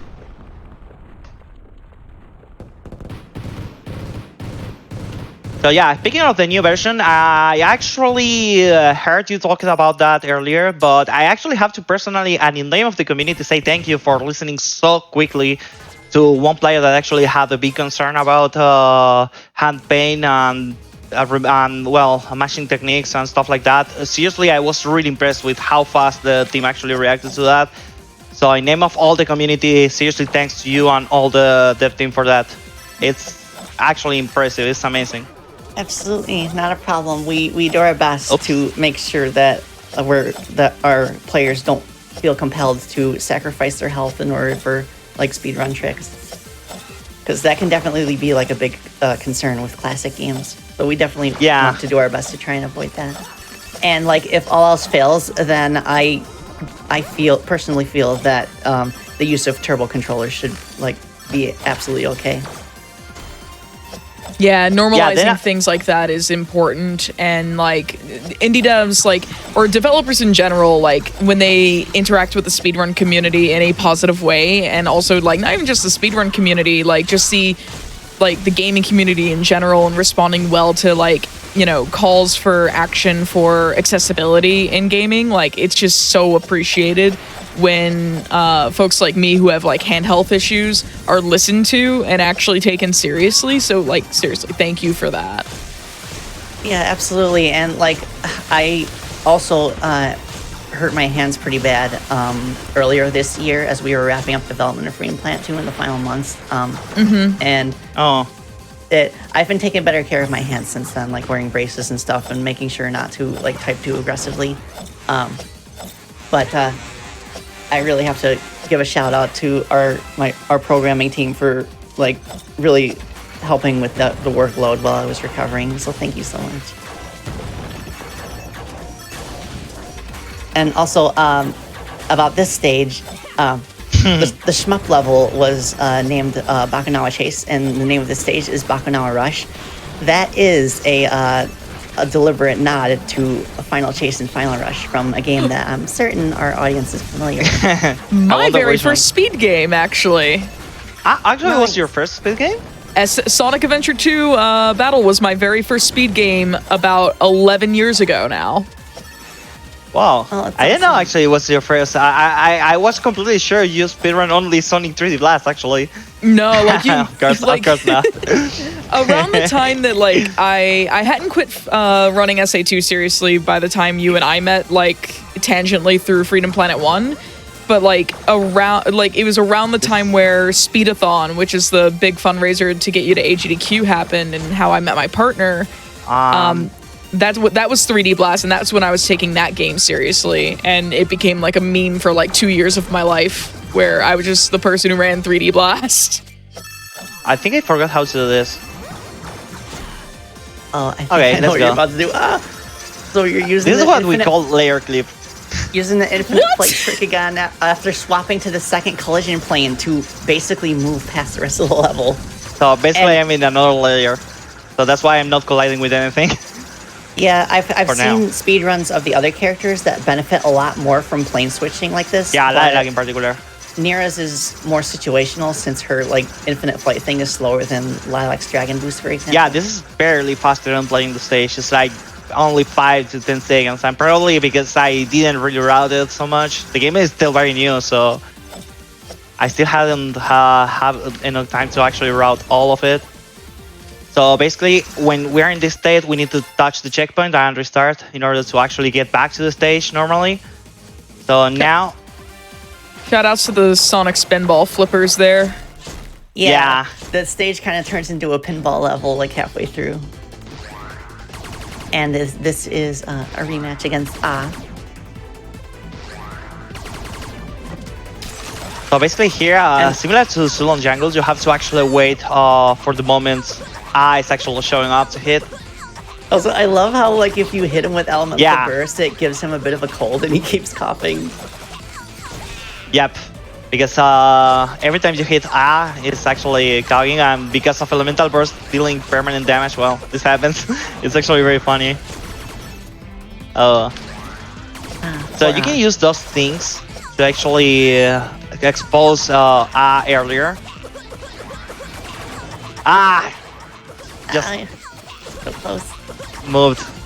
I love the dot matrix, the faux dot matrix display in the background, like a Yeah, like it's actually amazing. Yeah, like Yeah, and score the label- 222 time in like life, and then Oh no. like Yeah, player the name labels imply that is the player and he's fighting the enemy. Oh, And, like, really? when you defeat him, it shows game over because he lost. Oh, It was one Yeah, health there it away is. because actually I missed, and that was actually painful. It's actually very punishing if you miss any phase. Normally it's not really hard, but well, it's just missed. Things happen. So we're reaching the very last part, and now we're gonna face again but this time it's not alone. Yeah. They're in a machine together called Astral Golmek. And there's 2 hitboxes, and depending on which antagonist you defeat first, the boss has a different like final attack pattern. But with proper timing, you can get like a double KO and like skip the That is the challenge actually. phase. Getting the double KO is the best way to go, because actually any of them, if it's alone, is actually really annoying. Actually, most of people, the normal thing is actually leaving Ascal alone, but I find actually really consistent just killing Ascal first. Yeah, I prefer knocking out a scout first as well. Actually, I almost killed both at the same time. I just didn't reach with the hitbox of the hammer drive, yeah. but it was good enough to kill both. It was still pretty close. Yeah, this fight is actually very fast. For this in the low, actually I used the combination of jump and attack potions, but actually it's a lot better to use jump potions for this one if I have to pick, and it's faster for me knowing actually just leaving that set. Now we have one of my very favorite parts of the run actually. Yeah, particularly not. Arboretum. Yeah, this level is really fun, but particularly this boss fight has something that is very unique for Nira, and I really love it. So that is gonna happen in like 5 minutes. So for now, enjoy the platforming, because actually this is a very long level. It has 8 floors, and you have to actually collect a key in all of them and place it in the main elevator to proceed. So Yeah. every an door is elevator like gauntlet. every floor is floor actually a has- big challenge. Yeah, every floor is like themed around a different type of challenge. So oh, that was a clean fall. Nice. Also now, probably you noticed, but what were actually bosses in other stages now are just normal enemies. That is the thing that I actually like it, not gonna lie. Yeah, I had a lot of fun playing around with that. Like in all the Bakunawa stages, like bosses from previous stages show up as regular enemies. Actually, the first time this happens is actually in Sulon Jungle, I think, with Monster Q, actually. Oh yeah, Monster Cubes in Sulon Jungle. That's correct. Kind of a taste of what is to come. So these vines from Nala Lake are things you want to hit and actually cross fast, because actually they come back and you don't want to be there when they're coming back. Yeah, right. And it's plenty of this. Yeah, it's actually a very fun mechanic. Actually, the hammer drive attack for Nira is really effective for them. It's like super fast how they open. With that in particular. I think it's related with how much damage they receive, because actually the hammer drive attack, I think it's the strongest single hit attack in the whole game. I mean by strongest single hit because other attacks are like many damage ticks, and that is a very strong one for being only one hit. That's why it's actually so good for many boss fights. That and the totally very agree. generous hitbox. Like Hammer Drive is like my go-to ability for a lot of the boss fights. Like even if I don't have focus, I like my go-to is to just like jump over an opponent and then land on them while starting up the Hammer Drive, so that it hits them right as I land on the ground. Actually, something funny. I actually avoid taking the bonus ring there, just because actually there is a high risk, because of how long this level is, of actually taking an extra life, and I don't want that, because that actually will cancel the effect of the payback ring. Oh, So that makes sense. I'm actually being very careful about not getting all the crystals I need to get another life. Yeah, that makes a lot of sense. But once you actually, when I was learning this level, that used to happen like very often. But now I actually know the level. I can even take it at the way back, and it's fine. Usually I don't get the extra life. I hope I don't. But well, there are always strats to actually fix that. It happens. So Yeah, the funny floor. The elevator is slow, so by collecting it on the way back, you aren't getting that many crystals. So this is a funny floor because the way the camera is actually zoomed. But the way back is actually very funny because you can just fall in the right. And that is actually amazing. You just ignore every collision. Because actually, I presume that most of the things are actually spawning afterwards, so you pretty much just fall so fast that they don't even make it spawning. Yeah, I think Also- it must be the animation for the blocks. Like, it can't keep up. Oh, I actually made it. This is another part with many cycles. Whoa, the clocks. So I can use the slope of this. Nice. Whoa, Oh. so fast. So this is the last actual floor because the next one is...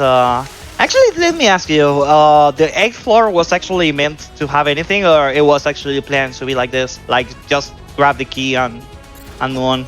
Yeah, it was planned to be a breather room. Oh, okay. So now my favorite fight.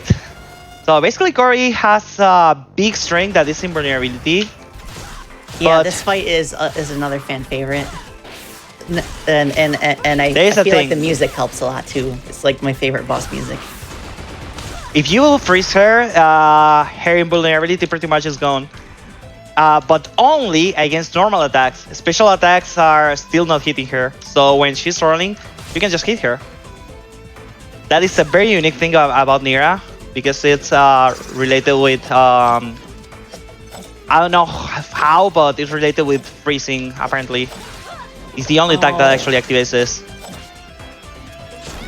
So I really don't care about her invulnerability at all. No. It's very unique for Nira. Oh wow, I still can't wrap my head around that. But that sounds kind of crazy. It is. Actually, it was a really complicated fight for me until I actually figured out that, and I was really excited when I found that out. Oh, this So stage this is is pure now chaos. another huge stage. Yeah, this is a very complicated one because also it has a couple skips, but also the mechanics are very funny, very fast overall. Yeah, the main gimmick are these teleporters that kind of like shift you to a different position but keep your momentum. And you can do really crazy things with Lilac here in particular. If you use the blink dash on the teleporters, you just go at insane speed. Yeah, for a casual player, this stage is the hardest in the game, like to the point where I think anyone who beats this stage can beat the rest of the game. Yeah, definitely takes a while to actually figure out how they work and where they go. Now for the speedrun, it is actually one of the hardest as well because of many reasons. One, the boss that has like ridiculously high armor and health. But also because of the how finicky the tricks are overall. But Yeah, it's a really fun level, can I say? Yeah, like I had a lot of fun working with the level designers on this level. Like most other stages were made by like 1 or 2 people, but Inversion Dynamo in particular was a full team effort with every level designer pitching in for different sections. And actually, it's awesome. I really love it. When I heard that actually there were some rumors about this level gonna be remade, I was like, I was like, why? It's awesome. I was really in love in this with this stage when I played it, when I learned the speedrun, especially because of this. This is a really precise trick, actually. Oh yeah, this part. I did not expect Nira to be capable of doing this skip. And there we go. What? Actually, What? first try. That was almost amazing, actually. Revo, you've elicited at least 5 whats out of me. Yeah. Yeah, me too. Actually, shout out to all the community for finding this kind of stuff. Actually, this one in particular was found by Yuki, and the power of actually checking the maps of the levels. The maps we have of the levels actually helped a lot. So Yuki gave a look and said, "Wait, we can just keep all this," and effectively we could with every character. Though it's really precise for Nira. It's a lot harder than for the others, I think. I'm not really sure about how Yeah. hard it is for the others, but It it's looks really like complicated that. and precise for I'm Nira. assuming that the enemy freeze is required for her to be able to do it. Yeah, it's just for consistency, not really necessary, but the thing is that you need some horizontal previous speed to get it, so building from a flat ground like that actually helps me a lot to set up. It's just a setup, I can't just do it without that, but definitely I need speed at least, so stepping on that enemy and doing a couple speed drives actually helps me a lot to actually get enough speed when I start on the slope. It's a very precise jump, by the way. Oh my gosh. And Yeah. it's really important to actually keep using the speed drive in the best possible frame. Like, if I actually take way too long in the second one, I lose height because of how it works. Because also, this attack is not only for building speed, it's also for gliding. At some point, it's like works very fine for actually getting anti-gravity. So if I consecutively speed drive, I actually stop losing. I actually start losing height. I mean, stop gaining height. And actually, this might be actually my ALPB. Oh my god, this was a awesome. really good inversion dynamo. What is going on? Yeah, you just demolished Serpentine. Like, Nira eats large hurt boxes for breakfast. I'm very sure my PB in the level is 337 indeed, but I'm not sure if a higher one. I was definitely not expecting to actually pop off on this stage in particular. that was amazing. That was Oh my gosh, really, yeah. really cool. And then, of course, the last normal stage in the game. Yep. So this is Lunar Canyon. It's a really challenging level because on this level, actually, just the floor is lava, but it's not lava. It's actually some electric stuff that you can actually avoid with the metal shield. So for some characters, the strat here is using the metal shield, but Nira deals a lot more damage with payback rings. So I actually take a big advantage in the boss on this level. Oh yeah, at this part, Bakunawa starts closing his jaws, and when the jaws are closed, the floors are electric instead of the walls. So a lot of the routing of this stage, since I don't actually have the metal shield that makes you not take damage from there, is actually knowing the cycles and know where to jump and, well, basically avoid all the things. Also, you can go in the middle of those jellies. That's funny. Yeah, it's really tricky. It's kind of but precise, it's but possible. yeah. Once you actually master the Qs, is at least... Oh, I can do this. Oh, it was just a bit. Oh, it's so close. But I bet if you did the up special, you could reach the bubble there. Yeah, you can actually use the button drive there to get a lot more height, but it's very situational. Depends a lot on the cycle. Ah, okay. Yeah, what I was saying is that you can actually learn the cycles and learn when to jump and when to actually just keep going. So I don't really depend that much in Metal Shield, but it's really nice to actually take a small detour to get it, like I just did after the blocks. For the last part, at least, it's really helpful, particularly for the boss. The boss is actually something I want to not stop my combos, so I'm getting there. So basically, all these gravity fields are increasing your upwards momentum and, well, decreasing your gravity. So there's the boss. Actually, this is a nice UI, by the way. Oh yeah. Oh I yeah, love this is UI. so cool. This reminds me wondering of like Sega Sonic the Hedgehog, like between stages. Dr. Robotnik is just, or Dr. Eggman's just like at his computer, but like this just reminds me of also like the very end of Freedom Planet 1 as you approach the Brevin fight with the like the crosshairs that are following your yeah. character through the room. I just recently heard someone compare it to like the final corridor before the Brevin fight, but fleshed out as an entire boss battle. Yeah, it's so good. And Yeah, I love by the way, animation of Murga being like really Yes. angry and stuff. She's that really was a angry. last minute addition, and I'm glad we had time for that. And now she has some determination in there. So, well, speaking of Merga, now is the time for Nira to shine. It's time. I would Nira's say, about like, to eat some boss HP. Yep. Like my impression, like personally, is that like Murga is the hardest to learn with Nira from a casual standpoint, since her armor forms are so fast. Like you really need to take advantage of every tool Nira has, but once you get the hang of it, definitely. like Nira can wipe the floor with her. It's actually really crazy how this fight have been improving the last time. Nice. That's a health bar just depleting. Like, what is happening? Yes, like Oh, got the 10 Seriously? second skill. That's nice. Okay, this is only the first phase, by the way. Yep, she has one armor form for each of the 5 elements that are in the game. Okay, that was an okay second place. Just an okay one. That was so fast. Yeah, second one is the fastest.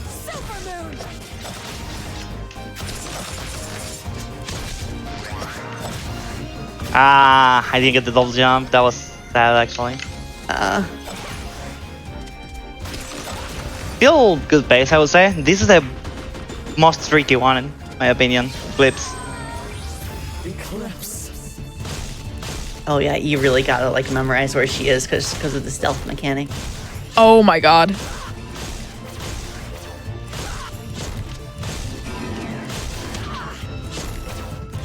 Okay, I killed her very fast, actually. There is one attack in particular I wanted to prevent, and I prevented it, so this is going well. Now Lilith, that actually has a lot of armor.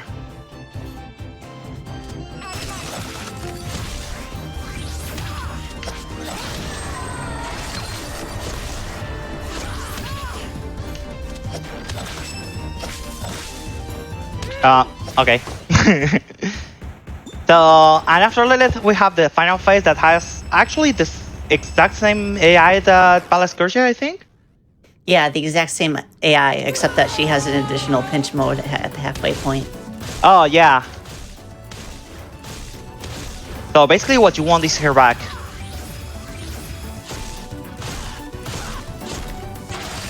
Okay, this is going well. I'm jinxing myself because now it's important to actually keep armor. Look, yeah, like even though Merga is invincible during this part, like Nira can still wail on her in order to keep her energy meter topped off during focus. I probably lost the sub for 2 minutes there.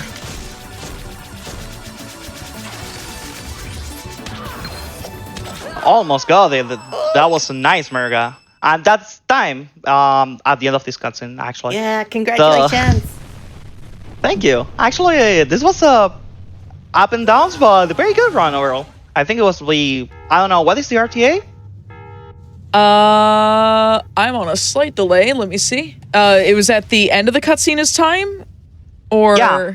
Okay. When I push continue. Actually, later. Actually, the actual timer stops after the cutscene in the end. I think that's a thing in classic mode. You cannot actually skip it. Yeah, because we're at about 143-ish. RTA.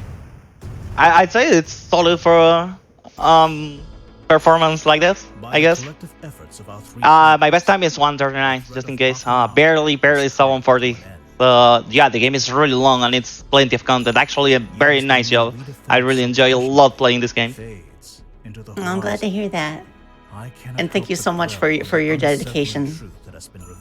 Thank you so much for yours, because actually, probably, well, we were talking about this before getting live, but, well, you never know when you actually are changing some lives, making some games, and, well, Freedom Planet was my first game as a speedrunner, and a lot of things changed since then, so I owe you a lot, actually. Not gonna lie. Thank you so much for making the game. You're very welcome. Hopefully... And I have to extend a heartfelt thank you to our community and our fans, because we're a small studio. We don't really have the budget for like the kind of marketing campaign that could get us into the mainstream, so we pretty much live on a word of mouth. So I'm so grateful for the community like coming in clutch during our release to really like hype up the game and spread the word about it. Yeah, if you haven't played this game or the first game, please go check them out on Steam. Go check out both games on Steam. Play the first one. If you like that, you'll love this. It's like the first game, but just extremely fleshed out and polished by comparison. Like, the first game is amazing. This one's, like, phenomenal. So, it also, without Freedom Planet, I wouldn't have met Revo, and without Revo, I wouldn't have met my current partner of, like, going on 4 years now. So, like... Oh, congratulations. Thank you. It's just like, it's absolutely incredible, just like how much joy a game like this can bring. So thank you for making this game. And do you two have any other shout outs you want to do before we wrap up for our next run?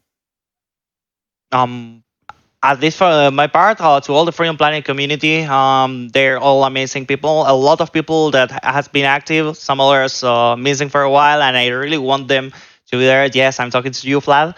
And But all the people there investigating and making a lot for developing this speedrun. That being a so long game is actually a lot of dedication. So a big shout out to the people, and of course to Sabrina for joining, and all the dev team for the amazing work they've done. It's a really amazing game. I really enjoy a lot playing it. So sad I'm actually having to practice another game soon, but at the same time exciting because of what is the context. But really, really happy about thinking about playing this game more in the future. Oh, thank you so much. And Again, thanks to you. I give my biggest thank you to the community and the fans, of course, because without you, none of this would have been possible.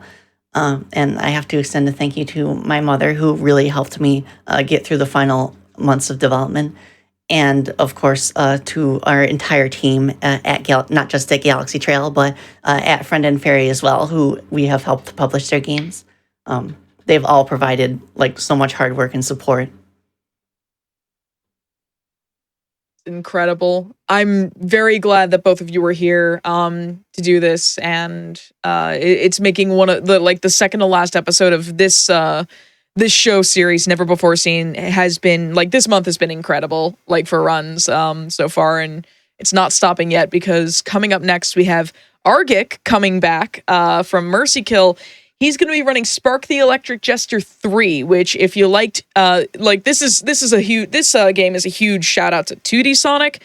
It has some of those roots in its origin.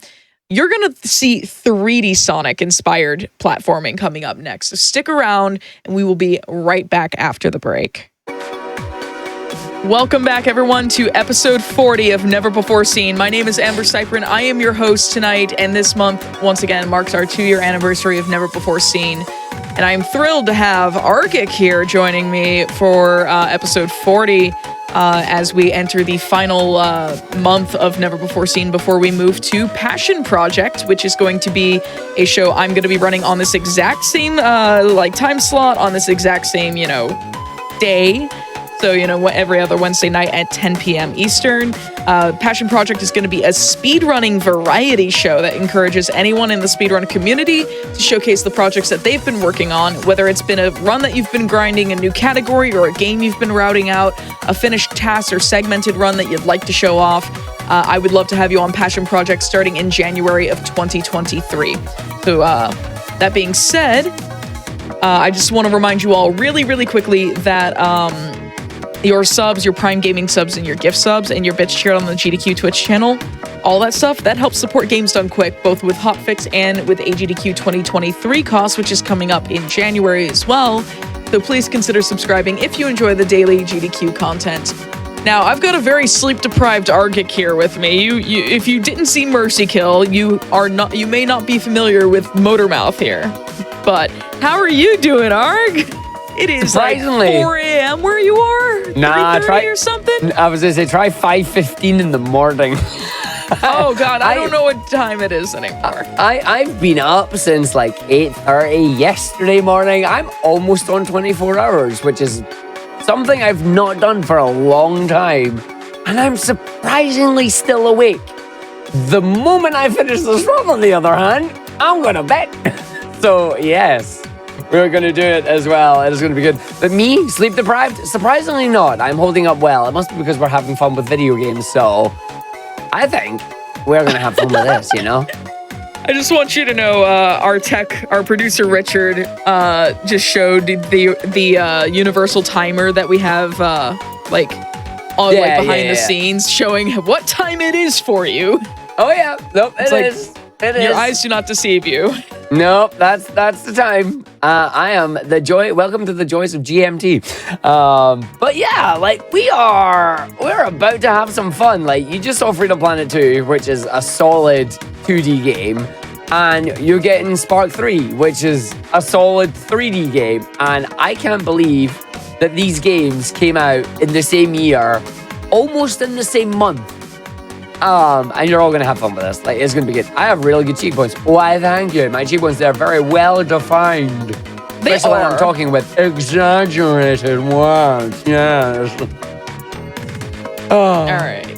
Well, I think we should get this show on the road, Show on the road? What in the world? Where is the letter D? Show on the road, should we? Show on the road, indeed, yes. My hair is doing anime flex central, so if you see random flex, there you go. I'm trying to grow my I'm trying to grow my fringe out, and it's just not. It's like just random strands hiding everywhere. I'm trying to hide it under my head, my thing. I was going to say helmet. It's not a helmet. It's a set of earphones. Oh dear. Right. Are you ready, Amber?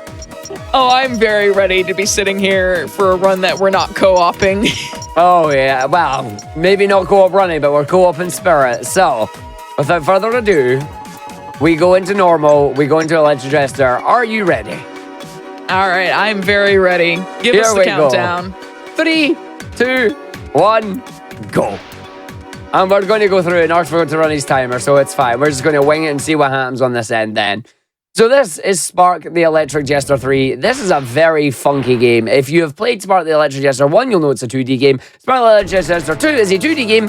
And Spark the Electric Jester 3 is a racing game. Nah, it's not. The first level, we are in the car, yes. This is a car that was made, I believe, as a proof of concept in one of Lake's little passion projects that they did.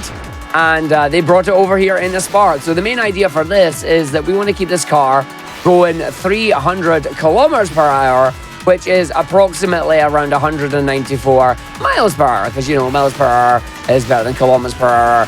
I accept no substitute. So the main thing is, didn't crash. If you do crash, please have boost to go fast.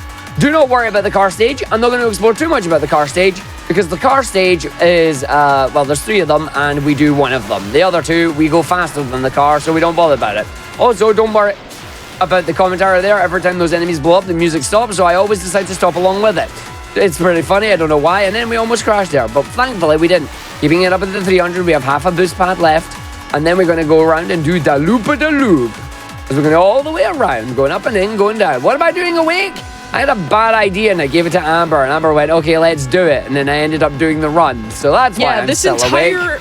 This entire show is your idea. Like, I was trying to figure out, I was like, man, I want to make the last month of Never Before Seen before I move to Passion Project, like, really fun. What should I do? And Arg goes, yeah, I should, you should do, like, you know, platformers. Let's do high-speed platformers, like Spark the Electric Jester 3. And I was like, is that an offer?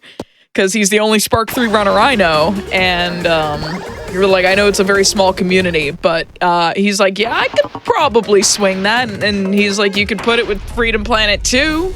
So I was like, I know a Freedom Planet 2 runner. Yep. I was not biased at all when I was like, no, you should do Spark 3 and Freedom Planet 2. It's like, oh yeah, no, you do both them, because that's going to be an absolutely great showing. And Revo did a phenomenal job. And having Sabrina on commentary there, it was just so good as well. But yeah, onto the run here a little bit. Oh yeah, huge shout outs indeed. Just a little bit about the run here as we go through. This is our main levels here. Our main levels are all big hub world stages. The idea of these stages are, they're going to be massive. They're going to be anywhere between 3 and 5 minutes long, and we are going to be grabbing these bits. The main tech in this run is that it is a 3D platformer, so Spark has full 360-degree movement. You also have the ability to do the Jester Dash, which looks like a homing attack. It basically is a homing attack. You can wall run, and we want to go through on this. One thing that we're going to do is very famous Spark tech known as the Magnet Dash. We are going to do the Jester Dash plus a normal dash, which gives you big speed. Big speed plus going down equals lots of fun. We're going to combine this and go Newman through these levels as fast as we can. I'm deliberately farming bits at the moment because we need at least 500 bits by the time we finish the stage to grab a few power-ups that are going to allow us to go even faster. One might say even further beyond.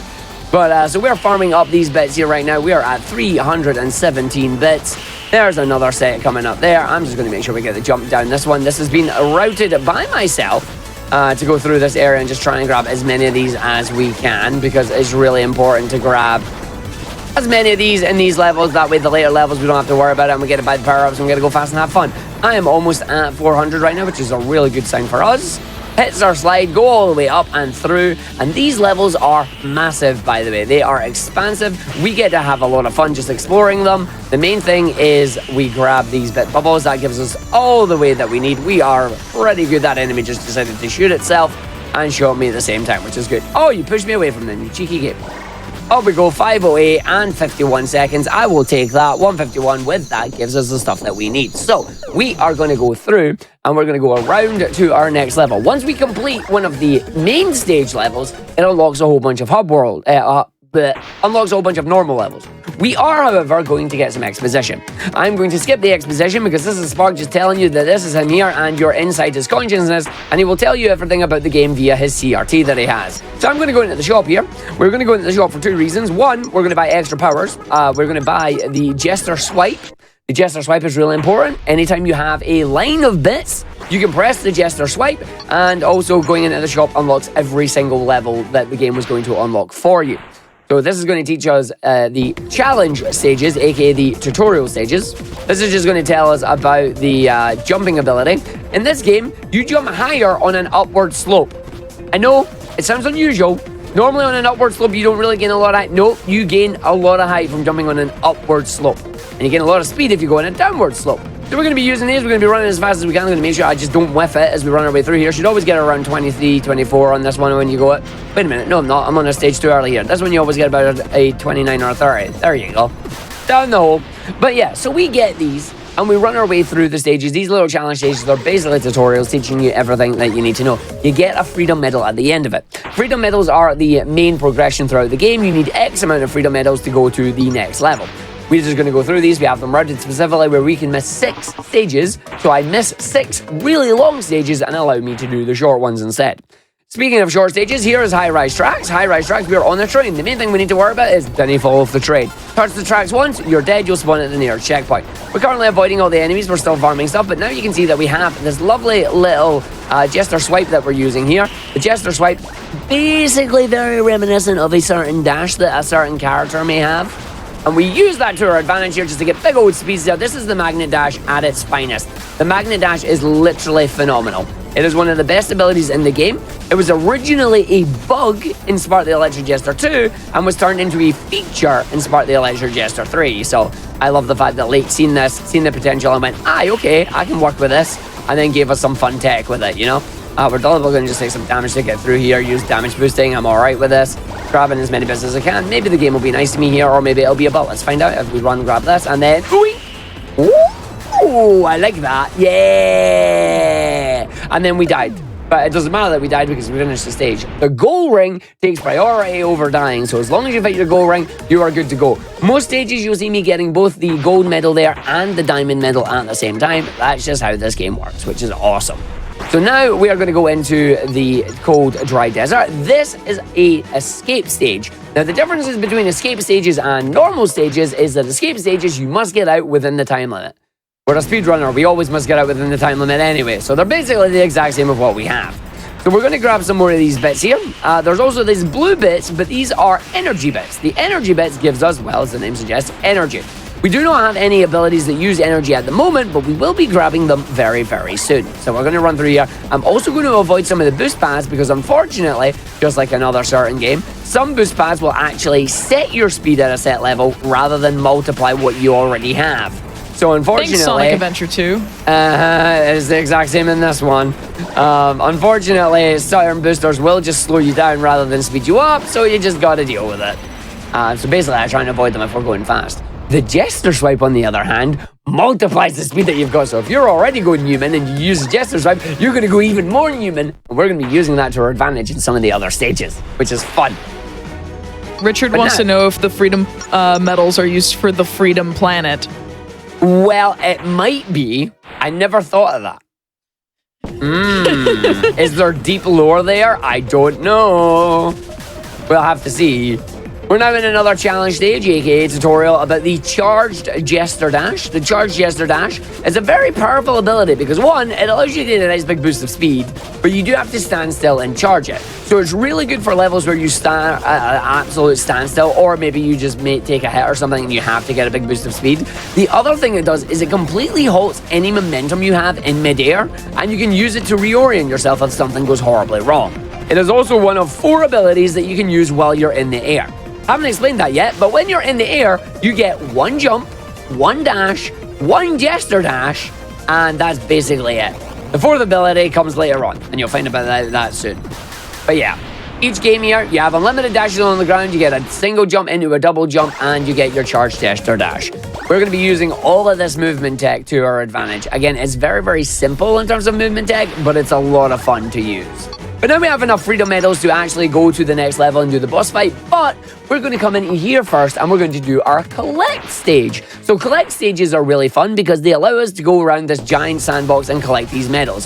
Specifically, we're getting more bits because we want to get at least 750 bits before the end of the stage to take ourselves to the first shop. The shop is really important. We want to make sure we actually grab everything that we need. So we can grab these, and there's a lot of 30-bit bubbles here. So we just grab the 30-bit bubbles. We run our way down here. We grab this. We don't get bodied by that one as well, which is nice. We jump up to the side, grab the bit bubble in here, run over, grab the other bit bubble down here, come back on ourselves to go and get the coin. That is probably at this bit, and then we just jump down this section. Grab the bit bubble there.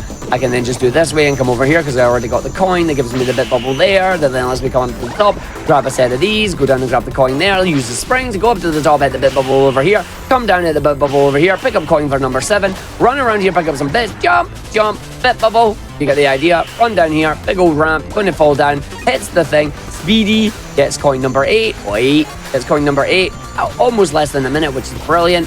Down here, down, grab that coin, grab that bit bubble, miss that coin, grab that coin, get up the top, round the bottom side, fall down here, we're at 729, grab that bit bubble, grab that coin, we already have 761, that's enough what we need to do to go buy the rest of the power-ups that were going to be great for us. Why is it great? We'll find out in the next stage, but before that, we have a boss fight we've got to go to. And this game has combat. So we're going to go into the shop once again. This time, we are going to go through onto this area. We're going to buy the upgrades. We are going to buy a rail boost and the charge shop. We are also going to go into extra powers and buy energy dash. So energy dash is going to require us to use some of the blue energy that we have, and this is where energy management comes in handy. So we're going to go through into the boss fight now. And this is Sawman. It's also going to teach us about the combat in the game. We have heavy attacks, we have light attacks, we have air heavy attacks, we have air light attacks, we also have parrying. The main thing is, there is a combo meter that we have. Combo meter, really important. Parrying is also really important to destabilize the boss, basically, and kick his butt. So we're just going to keep punching and kicking our way through this. When the boss gets the parry off again, we stun him. You can see our damage meter is at 1.5%. The more different attacks we do, the more our damage goes up. The more enemy attacks he does, the better it is for us too. So we're just going to keep hitting him, whacking him with some stuff, trying to move him into the next phase while keeping my damage meter up and running. Now that he's dead, we're going to go into phase 2, where he suddenly turns out from that to that, We're now just going to keep our combos going, try and get the combo there. I was a little bit early on that, but being early is better than being late. So now we let him do his thing. He's going to get knocked down, which gets him staggered. He's then going to immediately recover from that, but he didn't actually immediately recover from that. That's good for me. I'm going to just use this, get the parry off again. Didn't get the parry, but he also didn't hit me, which is fine. So we're going to go through into this area. He's going to go for that again. I'm just going to make sure we parry safely. He's dead. 52 seconds. Not bad. Most of my fight stages, you want to get done in less than 1 minute. If you do it in less than 1 minute, it's a good stage. If you do it between a minute and a minute 10, that's not bad. Don't worry about it. But that is area number 1. That is hub world number 1 done. We're now going to jump into the next set of levels. The first thing I'm going to do, though, is I'm going to change my difficulty on the combat difficulty. This is the first game that I've seen that actually allows you to change between your platforming difficulty and your combat difficulty. Now, the reason we're changing our combat difficulty is because we're going to do the next boss in 4 seconds. But before that, we have to do this level with 2 HP. The game has now officially given us 1 HP, but you always have a safety bit. And also, this is looking a little bit like Rail Canyon right now. I was about to say the same thing. I was like, wait, why are we in Rail Canyon? When did we suddenly switch to Sonic Heroes? Oh, yeah. Like, this game wears its inspirations on its sleeve, and it is absolutely fantastic. You know what the best thing is? And I'm sorry I'm going to say this, Sonic Heroes, I love you. This game did it better. The rails on this game are phenomenal, and they are really easy to use, and you don't have to worry about it. He says as he almost falls off, but thankfully he recovered, so that's fine. Sonic Heroes heard me and it's coming after me. Send help. As we run our way through and we go down to the bottom here. The main thing on rails, you do not have to balance. The game does it itself. All you need to do, press square when you're going down, let it go when you're going up. If you press square when you're going down, you gain speed. If you press it when you're going up, you lose speed. Do not lose speed. Losing speed is bad. Now we're just going to run our way through the game here. Hopefully not get bodied by any enemies or flames that are up the top here.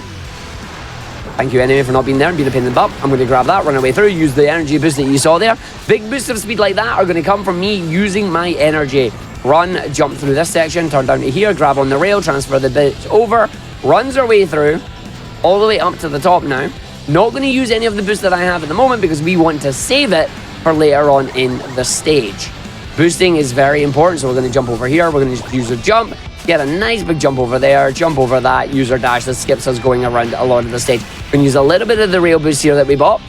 The rail boost power up allows you to use your energy that you have while holding R2 on a rail just to give yourself a nice big boost of speed. So we're going to go through and we're going to go in, we're going to go around up to the top section here. And then we're going to go through and I'm going to just try and take out a couple of these enemies while I'm at it, just so I can get a little bit more energy to keep these rails going. So we're going to take this. Again, the main thing that I need to prioritize, believe it or not, is actually staying alive. If I die, it's bad. So we're just going to hold that again. It's going to give me a little bit more energy. We're just going to run, jump over here. I'm going to slam down. You're going to give me one. You're going to give me one. You're going to give me one. You're going to give me one. That's good. That's good. That's good. And that's good. They've already went off, so I'm just going to run right through. Beautiful boost on that segment there. I am very happy about that. So we're just going to come through this next segment. And then we're going to have another bunch of enemies that I'm going to be very careful that I don't whiff with. Whiff, get it? It sounds like I'm saying whiff twice. Grab that energy. Oh, I'm just going to go and do that and say no. Oh! This is fine. Because Spark is a phenomenal game, and if you can see most of the things, you can recover. So it's all right. Look at go on that one. Things have collision. Ooh. Things have collision in this game. Almost everything in this game has collision. I was not kidding when I said these levels are massive, and if you can see a thing, you can most likely interact with it. Lake does not like to use invisible walls. Lake even goes so far not to give you kill planes in a lot of places. More on that later on. But yeah, I'm going to build up some more energy here by killing some of these enemies because I used a lot of it there to try and recover from that flub I just did, but that's all right. Because recovering from a flub is better than dying to a flub. Take these enemies out, run our way through, have a little bit of energy on this segment, which is fine. We run, we jump, we come down, use a bit of boost on this segment, keep it going, do not get hit by it, do not hit that either. Nicely done, Arg. Now we just use this, building up a lot of speed. Release it before we go into the upward section, hold it on the down, ring 1, ring 2, ring 3, and release from the rail. Then we use ourselves the boost here. We just jump, we slam down, we go through, we do the magnet dash, we get the jump on, we land on the rail, we hold the boost button, and that's us going all the way through towards the end of the stage now. As we use all our energies, we go round the loop-de-loop. We're going to finish this stage before 4 minutes, and bang! That is what you want. That is what you want to see in a run there. And now, the reason why we turned this on to challenge mode is so we have 2 bits of health. So this next boss fight is going to kick my butt in 4 seconds, because the video game doesn't care if you win or lose, so we're going to lose. The game itself normally takes you about 1.5 to 2 minutes to do this boss fight. I just let him hit me once, he whiffs the second, he gets the third, and the boss is done in 4.15 seconds. Oh look, we're back in our mind. It is talking through us through a CRT again. Once there was a castle. If you want to know more, buy this video game. It's very good. There's actually a big announcement about DLC tomorrow, for technically today, because it's after midnight my time. So there is going to be an announcement for DLC because Lake Feppard has something in the books. Yeah, and you know what the best thing is? We don't know what it is. None of us were expecting DLC, so nobody knows what it is. My only worry is, what has he done to the speedrun? Although, I will give him credit where credit is due. This challenge is called wall jumping. All you have to do on this game for wall jumping is be against the wall and press the jump button.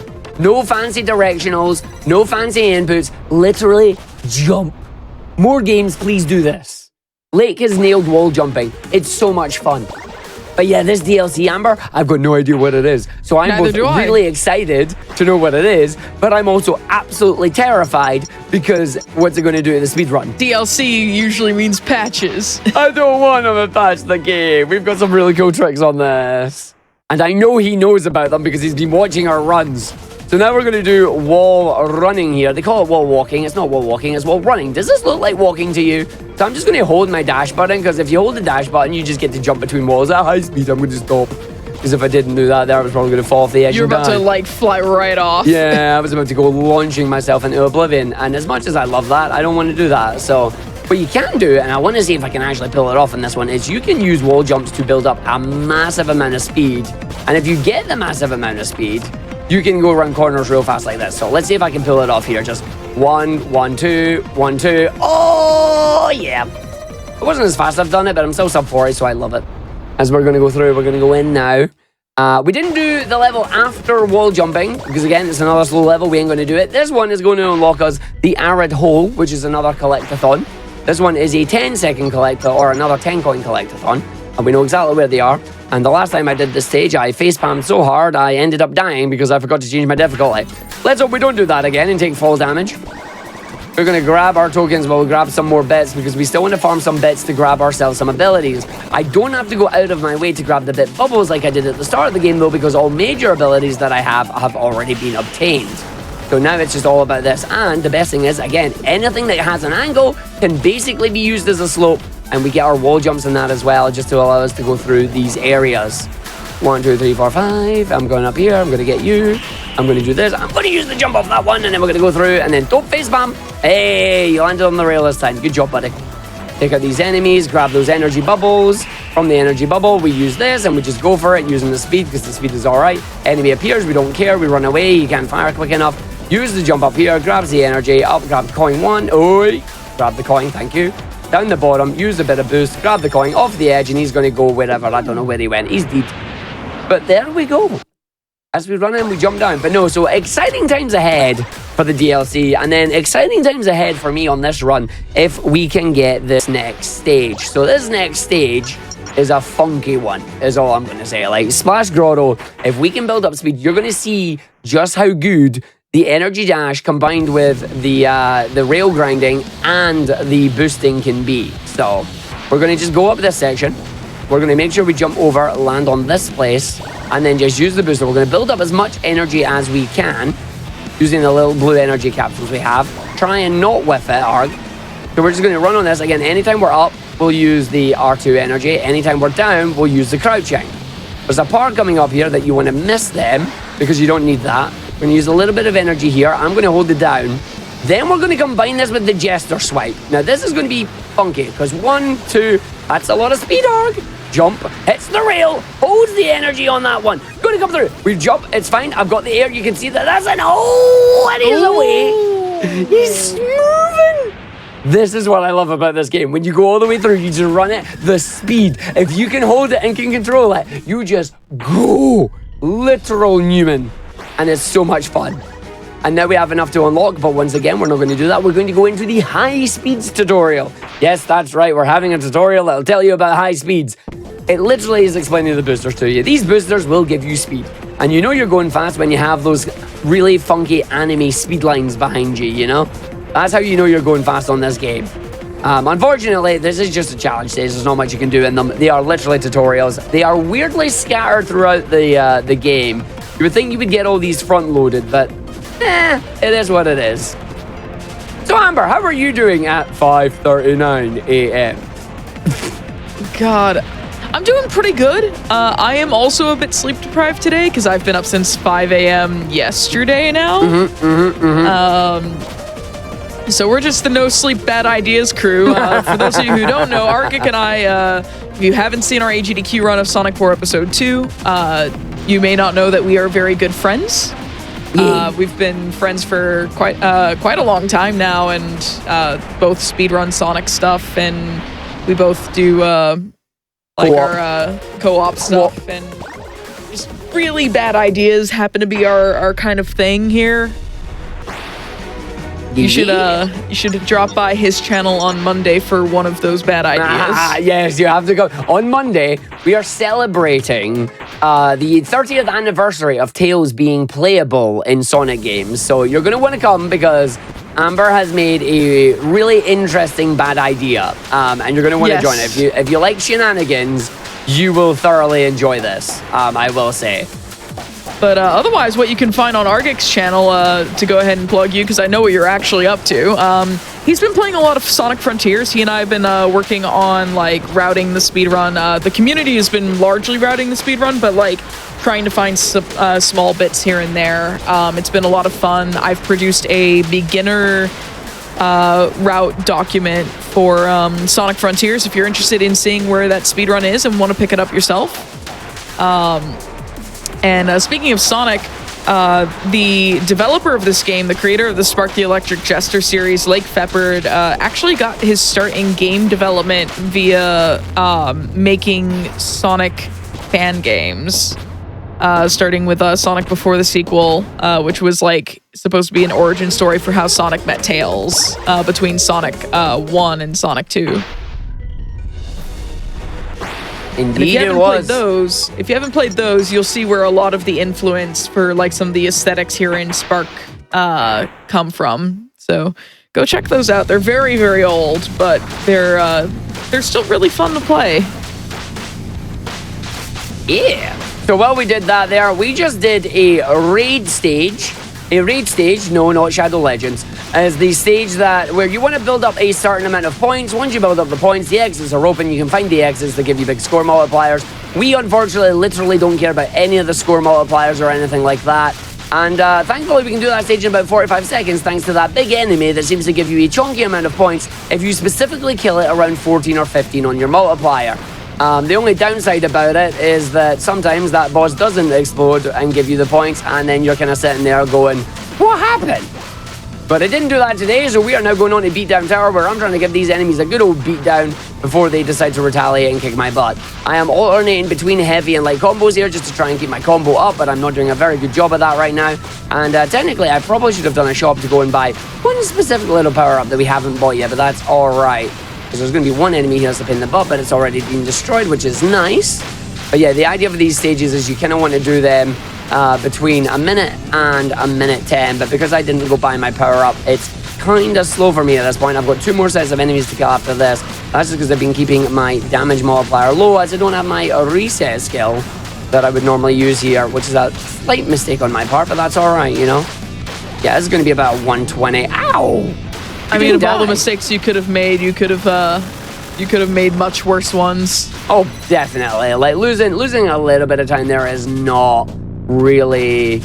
It's not really terrible, but yeah, I will go into the shop and buy my stuff now. I should have went into the shop after I'd done the other one, so I should be able to get it here. Just jump into the shop. I have 400 bits. This is going to allow me to go buy my other power-ups, which is go and buy multi-shot blast. And then we assign multi-shot blast to that, and then also go and buy the regen breaking upgrade. Regen breaking is going to be useful much later in the run, but we buy it now just because we can. It also gives me a chance to remember to change my difficulty back up to Challenge Jester, because you've guessed it, once again, we're going to be having fun with our lovely friend, the Guardian. But first, we're running through not Prison Island. I mean, Protest Prison. Yeah, that's the one. Running our way through the stage here. Using our little finger guns here to take the enemies out to grab the energy that we need. Grab some energy there. Remember, we only have 2 hits and then we die, so we do not wish to get hit by anything. Again, I make jabs. They are loving jabs. This game is one of the best games that I have played this year. It is so much fun. The movement is epic. Please give it a go if you get the chance. We're going to just jump off the edge here, making sure we keep our movement. That's fine if we fall down the bottom. That's not too bad. Do not get hit with the spikes. We take out that enemy. We jump, we fire on that. We just do a dash. We come through, making sure we grab as much of this as we can. Little bit of energy here. Are you going to be nice to me? Nope. It took out my speed there, but I'd rather play it safe on this one, consider we are doing a marathon run and I don't want to flub it too hard. We're going to take out one of the enemies there, and it got me on the platform as always. That's fine. We're going to have 2 enemies, a gunner, and then we're going to have the Lancers. The Lancers are sneaky because they love to try and get you with their stuff, and I'm not letting them. So I'm just going to build up as much energy as we can here. Then we go now spin. Whee! I should probably stop spinning, that way I don't actually burn myself on the lasers there. But yeah, you can just infinitely spin on that, and it's pretty fun. So now we have 2 energy blasts here, so we're going to come down to this bottom bit. I'm going to use one as we land on this bit, jump up here. We're then going to use that to get over this segment, just keep the speed going, see if we can get a landing on that, which is good. Lands on that one, on that side, builds up the speed, keeps it going, loves to see it, and then gets bonked by the enemy, but that's alright, because I go through that segment pretty quick if I just say so. And then yeah, that was really smooth, and you ended up, like, by the time you lost the speed, you were already at a rail booster. Yeah. And I'm going to jump up onto my tree over here. I'm going to make sure I hit this checkpoint, which is good. Going to jump from that platform over to the platform that I'm supposed to be on. And that way I know I'm back on the route that I need to be. I can down slope onto the, or down slam onto the slope to build up speed. Runs our way through. Not going to get much energy on this, but I'll be able to use a little bit of it on this rail here. just to try and give us a little bit of boost when we're running through these segments. And then we slam down, we jump up, jump, we slam down, we run through. I'm going to just take out some of these enemies. Oh, that's not good. So that enemy fired the bullet off as he died. I am now at 1 HP, hence the lovely little ringtone thing that happened. I'm going to be very careful here. I'm going to just use the boost and leg it. I should be able to get at least one piece of boost back before we get to my checkpoint. It's fine, the green ones are points. They're not that valuable, unfortunately. There's going to be an enemy there to be a pain in my butt. I'm going to just grab this. We're going to run. I'm going to grab that section. I still get to maintain the speed, which is beautiful. Use the dash there. Did not get much energy from it, but I can jump up the side. It tells you the cell shields are open. There's a checkpoint up here, so I don't have to worry about not having health now. I am, however, going to just run up this side and hope that we don't face palm. So we're going to come down here, run our way through another checkpoint. Can I get any health gain, or are you going to be mean to me from now until the end? The answer is it's going to be mean to me from now until the end. So I'm going to have to be super careful. Fire does hurt, Professor. You don't want to use that. There's no enemy here, so I'm going to have fun trying to go over here and do this. This is going to be interesting. Or let's see what happens. Nope, didn't give me it. That's fine. So I'm going to just play this super safe by landing on the tree, jumping over, and then using that. We now have no health whatsoever, so I'm going to land down here. I'm going to grab this health capsule. Then I'm going to just magnet dash and see what happens. Getting a little bit of a boost there. Land on that. Use my energy. It's fine. So we're getting there about 321, 322. That's not bad. Normally I'm aiming for a 315 there, but at least I'm alive and I have a piece of energy for this. Yeah, dying would have been much worse than just losing like 10 seconds. Oh, yeah. But yeah, doing magnet dashes, again, for those of you that are just joining us, it is where you do the Jester dash, aka the homing attack, and you also use your normal dash at the same time, and you get yourself a massive launching speed. It's really fun tech that you get to use. So we made it through.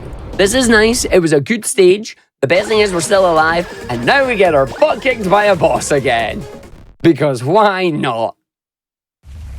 So we get the boss here, comes in, and it's like, the Guardian, second encounter. Still going to be 4.5 seconds. Here we go. He's going to hit me once, he's going to whiff one, then he's going to hit me again. And 418. Yep, every time. And the low health beep is Lake wearing the Kirby influence on his sleeve there. Oh, yeah. I mean, just like the hat as well, you know? You get that one too.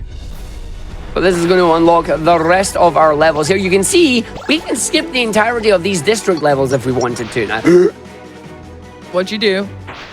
I'm going to jump out the level quickly because I forgot to change my difficulty. So I'm not doing this on 1 HP. I'm going to quit to the menu. I am not doing that on 1 HP.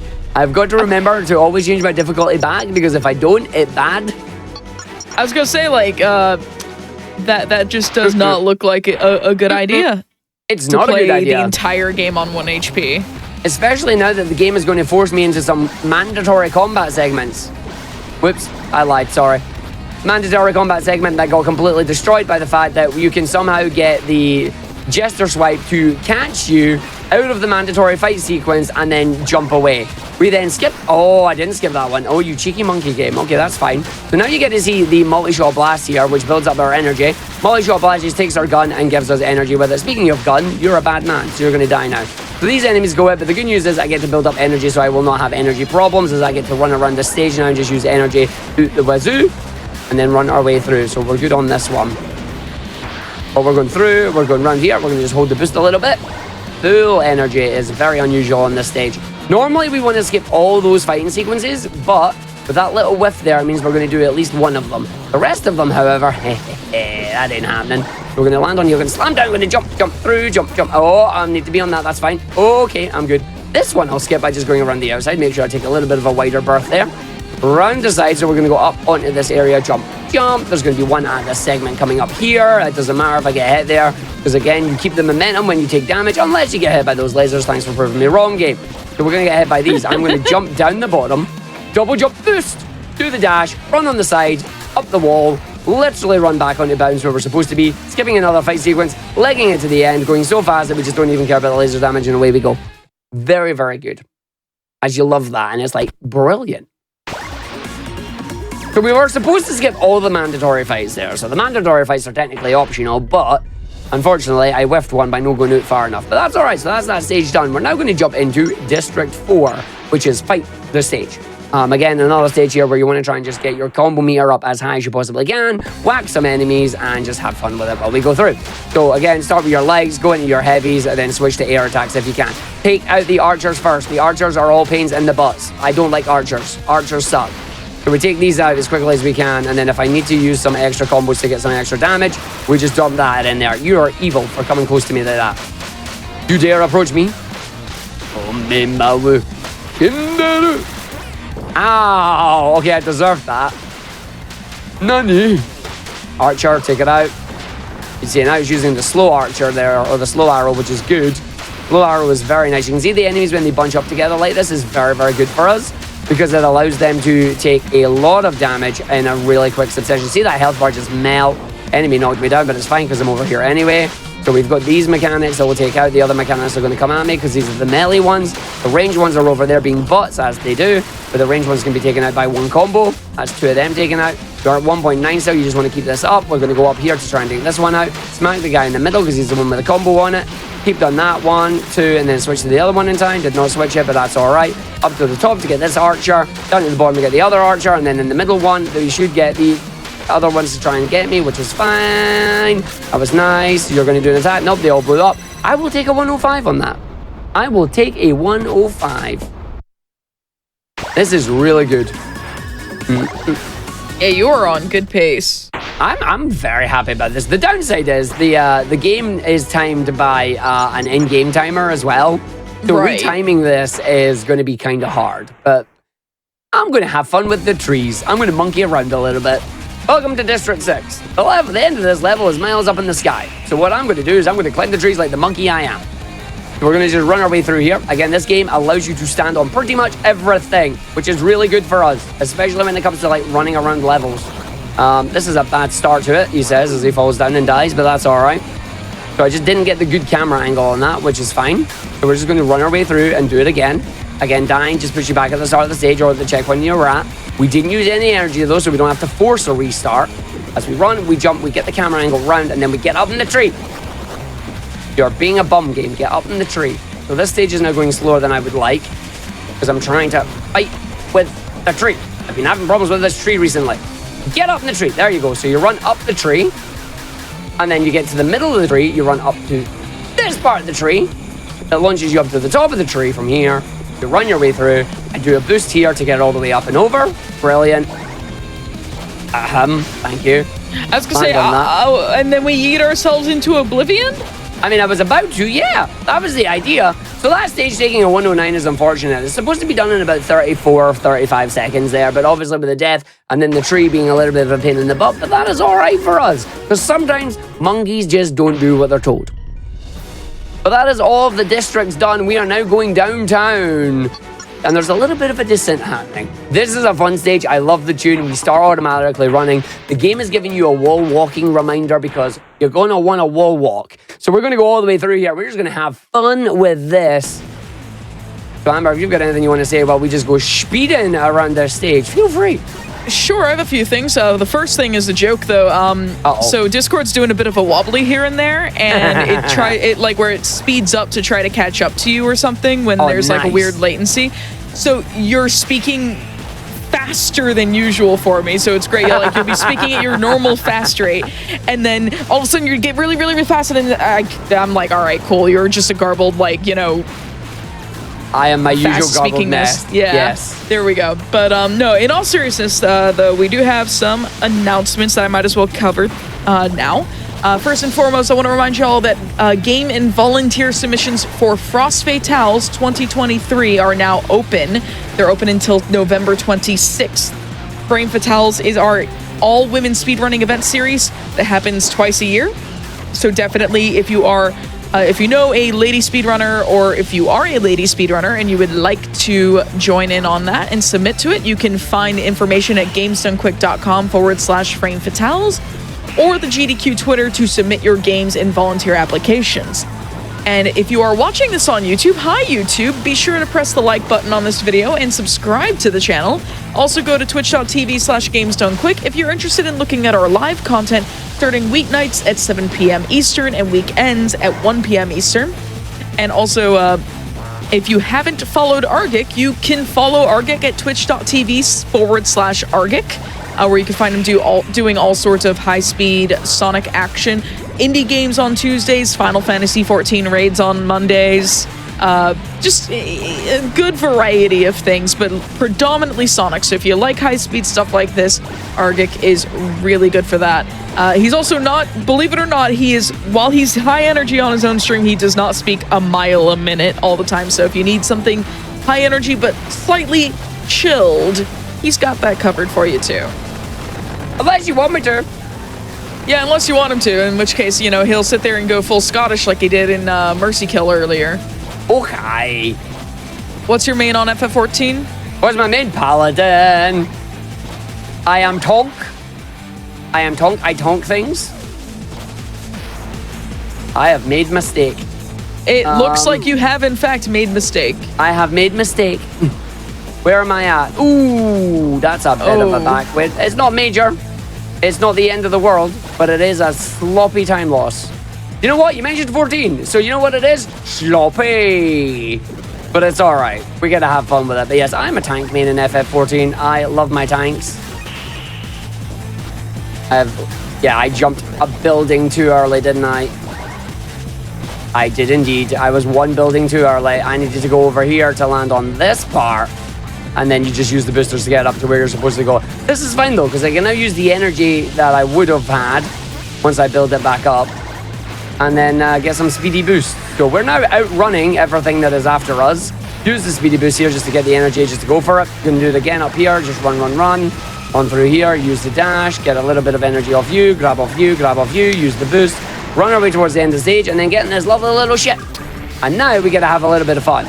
Because this little ship, we are gonna use this to get to the end of the stage.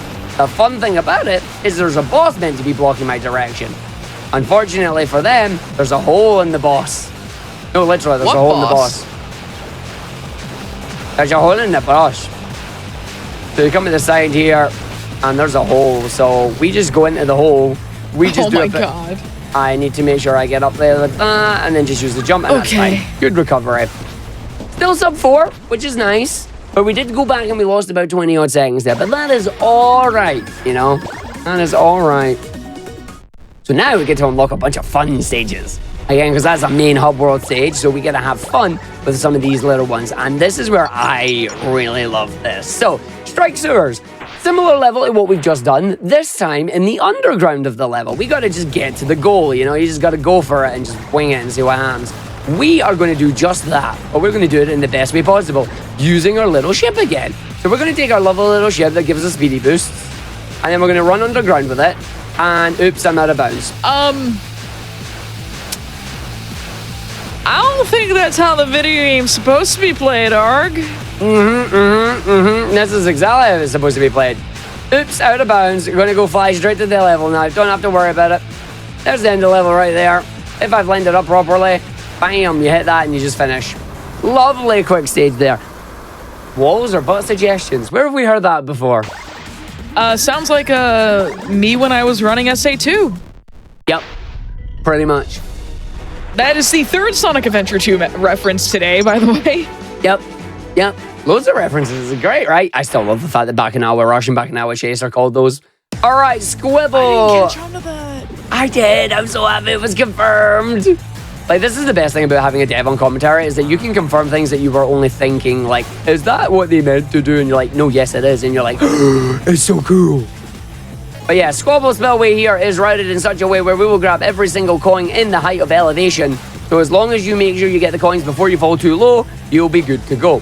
Speaking of grabbing it, making sure I grab that one, which we did, and then we go grab this one, and then we fall down here, and we grab this one, and then I make sure I fall down and grab this one, and then I remember to fall down the right way and not actually lose it. Arg.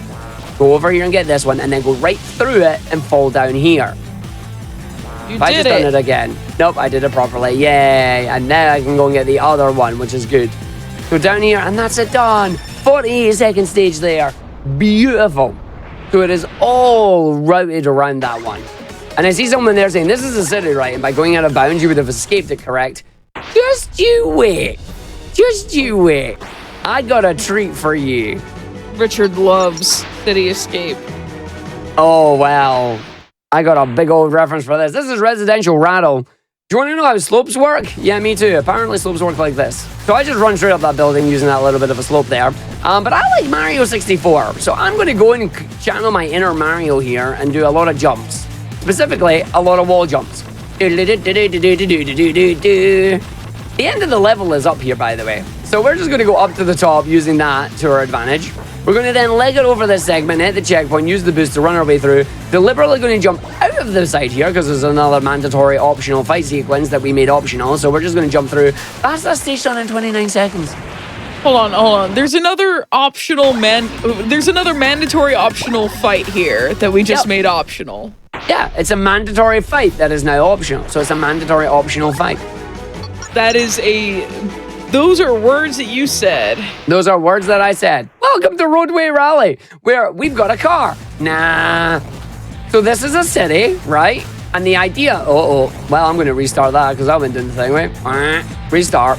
So this is a city. This is a car, right? Give me the run up there this time. There you go. That's an energy boost. Use the magnet dash, get the energy boost. Use the bits, go get the speedy boost. By the way, bit dashing plus energy is speedy. Speedy. Unfortunately, I have to stop my speed. And then we're going to use this little slope here. And we're going to use the energy that we've got to run up the wall here. These red X's are the walls. These are the boundaries that are supposed to stop you from going out of bounds. We're going to use these to our advantage to go out of bounds. So we're using the walls that stop us from going out of bounds to go out of bounds. You might say I really am escaping from the city at this point. So we're now going to just boost our way along here, making sure we're above the rest of the city, running all our way down. And then we're going to do our favorite finish here. We're going to do the facepalm finish. Because if you fall for too long, Spark just facepalms. Incredible. Let's escape from the city, facepalm finish. Love it. And unfortunately, that is it. We do escape from the city now because we are on the run. We have been wanted and they are all after us. Why? We don't know. If you want to know more, buy the game, find the story. So on the run, here we go, fight sequence. Running our way through this stage, we will start in our favorite little flying enemy thing here. And the way this works is simple. We're going to boost over. We're going to charge up our energy on the first area. When our energy is charged, we will fire missiles. The missiles will go into the bottom ones and that'll get that one done. That's cool. That's going to take that one out. We fired into the bottom here. That should probably take that one out. When we hear it take it out there, we're just going to run to the other side. Use the missiles on that. Fire upwards. That takes that one out. We get the missiles on them. That's when you charge that up. Fire the missiles there. And then we've got this one being an absolute bot. It should charge up enough. That's that dead. We now play as Float. Float is a character who, as her name suggests, she can float. This boss is an absolute pain in my rear because what he's about to do is about to create a load of blue splooge everywhere. The blue splooge is annoying because if he can go back into it, he's going to cause himself trouble. The best thing, however, is these bosses have decided not to hit themselves on it, so this is good for me. He's going to do more of the blue splooge, not get covered by any of it. This is going to give me an actually relatively good fight there. Finishing that in 40-odd seconds is really, really good. So I am down for that. I am 100% up for that. It was sick, it was good, it was fun, and it unlocks Float for us now. Float is that female character we're just playing as there. She does, as the name suggests, have the ability to float. We are, however, not going to unlock her immediately because we've got a few other stages to do. So we're going to go on to the nighttime phenomena. Absolutely wonderful stage, I love it. However, content warning, some of the effects on these stages can get a little bit intense, so just keep an eye out for yourself. If you feel yourself getting dizzy, look away for the next couple of stages. As we're going to just run her through here. Don't head off the lamppost arc. Down we go. So at the start, it's just going to start like fairly innocuous, like nothing major. Ooh, I'm getting up to the very top this time. Very nice. I'll take that. Give me some energy off these, and we're going to fall down the bottom. And then we get some fighting we have to do. So we want to take out all of these. That'll take away the energy wall, but also gives me a whole bunch of boost that I'm very happy to just use to my advantage here. And then get some wall runs on that too. So down this side, we want to fall down the bottom, run our way through this segment, run all the way. That skips a nice lot of up and down and backward stuff on this stage because the stage does a lot of that. So we're trying to negate as much of that as we possibly can as we now come into one of the most beautiful effects in video games that I have seen in a while. I love this to bits. This like just song the is space really effect. Good. The song is brilliant. It's the space effect as well. It's just so much fun. Like, you get the music and you get that. It's like, this is a gorgeous stage. Like, the entire set piece is just phenomenal. By the way, I'm running on the side of the level that we were just at, by the way. A lot of people don't recognize. Yeah, like, no, a lot of people don't realize. It's like, the point of this level is that it changes the rotation that you're on. and it's really cool for it. So this is the level that we just started on, and now we come down into infinite corridor number 1. That's not infinite, just go left. Infinite corridor number 2, you just go down. Once you know the secrets, they're not infinite. So we're going to run our way through up into this area. Going over here, we're going to take out some of these enemies. That's not there, that's fine. We're going to get a magnet dash off that. Try and maintain as much of the speed as we got as we can. Land on this segment, run over here, get down in the middle section, and up we go right up to the top. I'm going to grab this blue energy. I'm going to try and magnet dash off it. I did. That's very nice. We're going to hold some energy as we come around here. Switch over the other rail, because if you touch any of the blue glass there, it counts as a death. We then get to just come over this section, take out some of these enemies that are going to be a pain in my butt. That enemy immediately sniped me before I was even ready. I got to make sure I'm not too close to the wall, because being too close to the wall is bad. Use the energy that I have here. That platform disappeared just in time for me. That is beautiful. Allows me to come through and round to the left. Again, infinite corridor. Go behind, it immediately ends, which is good. Straight through this section, we're going to have another magnet dash. Let's see if we can get it. Goes for it and gets it. Beautiful. Does not hit the lamppost. That makes this even better. Uses the energy here that we go through. Down in the bottom section. Stay on course. Gets hit by that, but that's alright. Can grab some energy from it. And then hold the boost. Again, maintaining the speed in this game is such a fun thing to do. Like, you want to play with momentum? This is the game to play with momentum. Yeah, this has a lot of momentum building, like, mechanics going for it. Yep. It's so good. Honestly, it's one of the best. And then in we go there. That is such a good stage, finishing before 3 minutes there. Lovely. Nice. All right, so we got all 4 medals there. We got the score medals and the speed medals, which is just how nicely that stage is routed. We don't need the score medals. We don't need them at all, but we just get them for the fun of it, really. We're now going to do Dropship Daybreak. This is going to show you another little phenomena that happens in Radiant Hysteria here. It's another collectathon stage. We need 15 tokens this time. We're going to grab 7 in the dark and 7 in the light, because the way this stage works is that it basically changes the time of day on you. So we're just going to run through here, grab a few more stuff, run our way back up to the top area. Big old jump up the top here. Thanks for the big old jump there. There was no jump there, game. I was going to say, yeah, big old jump. Big old jump there, game. Thank you very much. Use the wall jump to our advantage. So that was a little bit funky, wasn't it? Wall run, jump over, keep the wall run going, fall off, fall down, turn around, grab that, jump backwards. And then we're going to jump into the next area. Take out these as quickly as we can. Don't get hit with the laser. Got hit with the laser. Feels bad. So the lasers are one of the worst things on this one. But hey, you can't do anything about it. Land on that. Hold the speed into the dropship. Let's go. So we've seen the dropship. Where's the daybreak? Well, the daybreak comes in a minute. Because for whatever reason, if you're in the dropship, that triggers the chance to go to daybreak. So we're going to just grab this, grab that, make sure we jump up, grab the token there, up to the top section. There's one over here. Make sure you don't get hit by that if you can help it, which we didn't. Good. Use the boost, run our way through, go down to the bottom section, land on the rail. Keep your speed going. We've still got one boost at the other segment here, so when we jump out, we can slam stop here. Run on this one, get onto this area, use our jump to get over this segment. We're going to have a bunch of enemies, don't have to worry about them. Pass it, jump, jump, off the wall, dash, and that's the stage done. 115. Lovely.